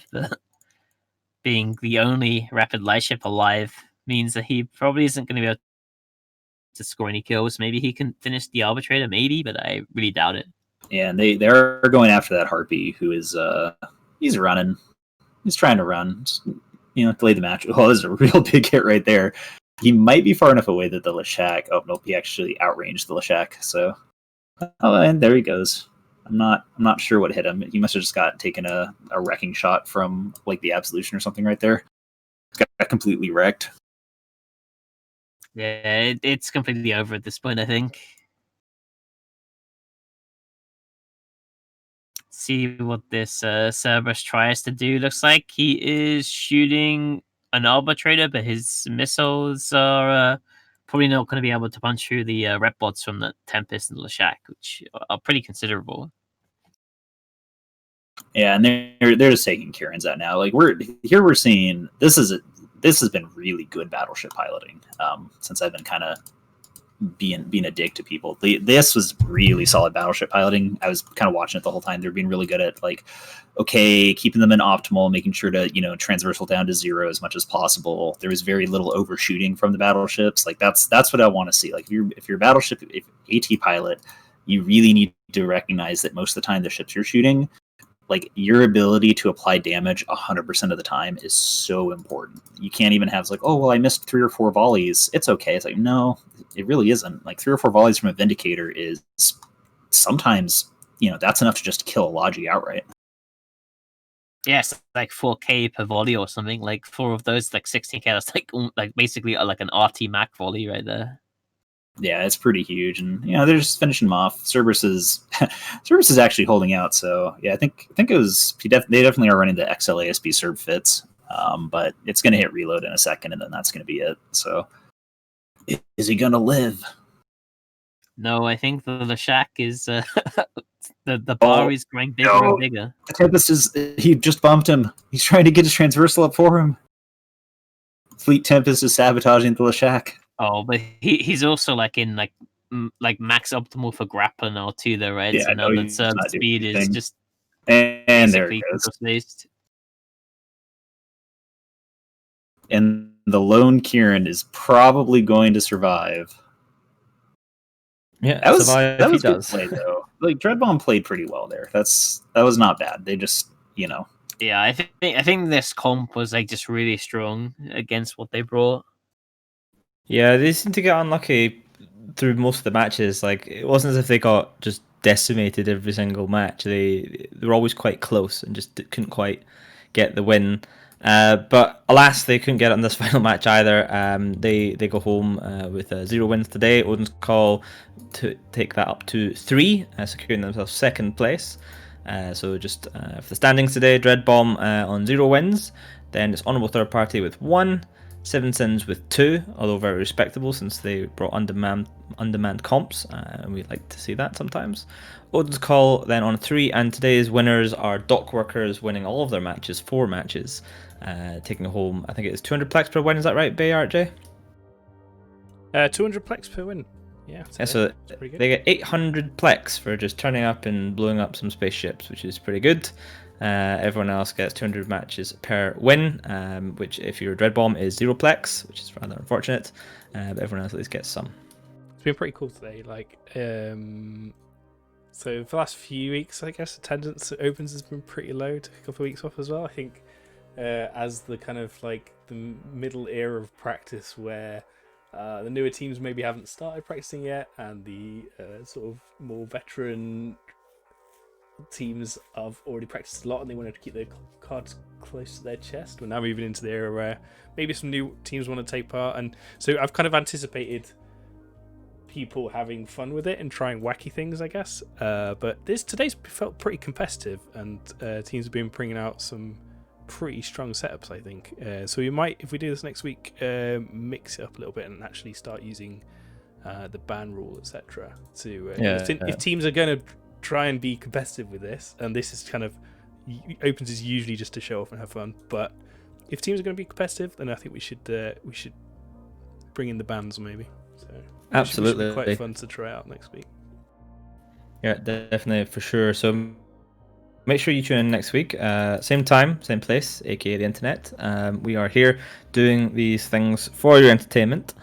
2 more weeks until the pilot rosters lock and the schedule comes out, and then 1 month until the tournament itself. So starting to get into the serious practice time now. So definitely more teams are locking in their rosters and getting people ready.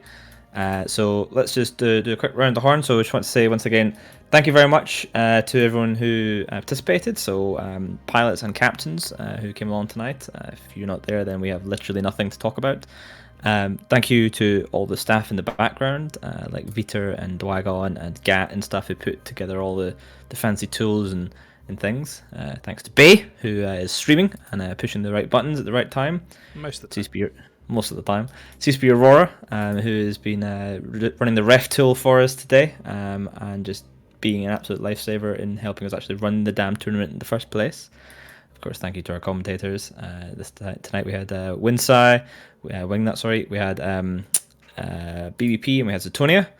And of course, thank you to all of our viewers who, again, pointless doing this if no one's watching it because it'd just be us talking to ourselves.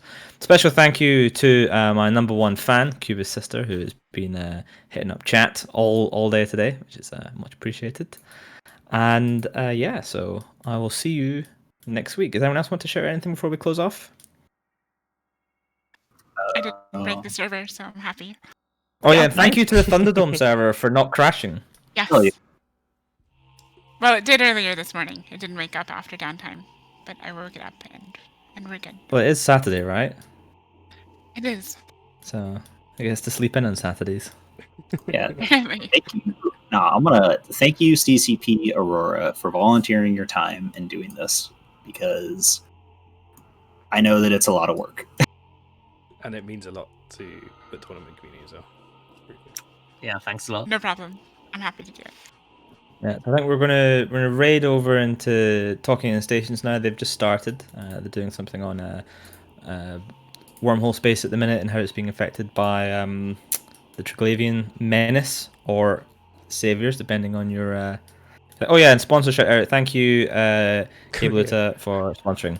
How could Yeah, give us more money. Thank you. Right, Bay raid. See you next week. Thank you very much.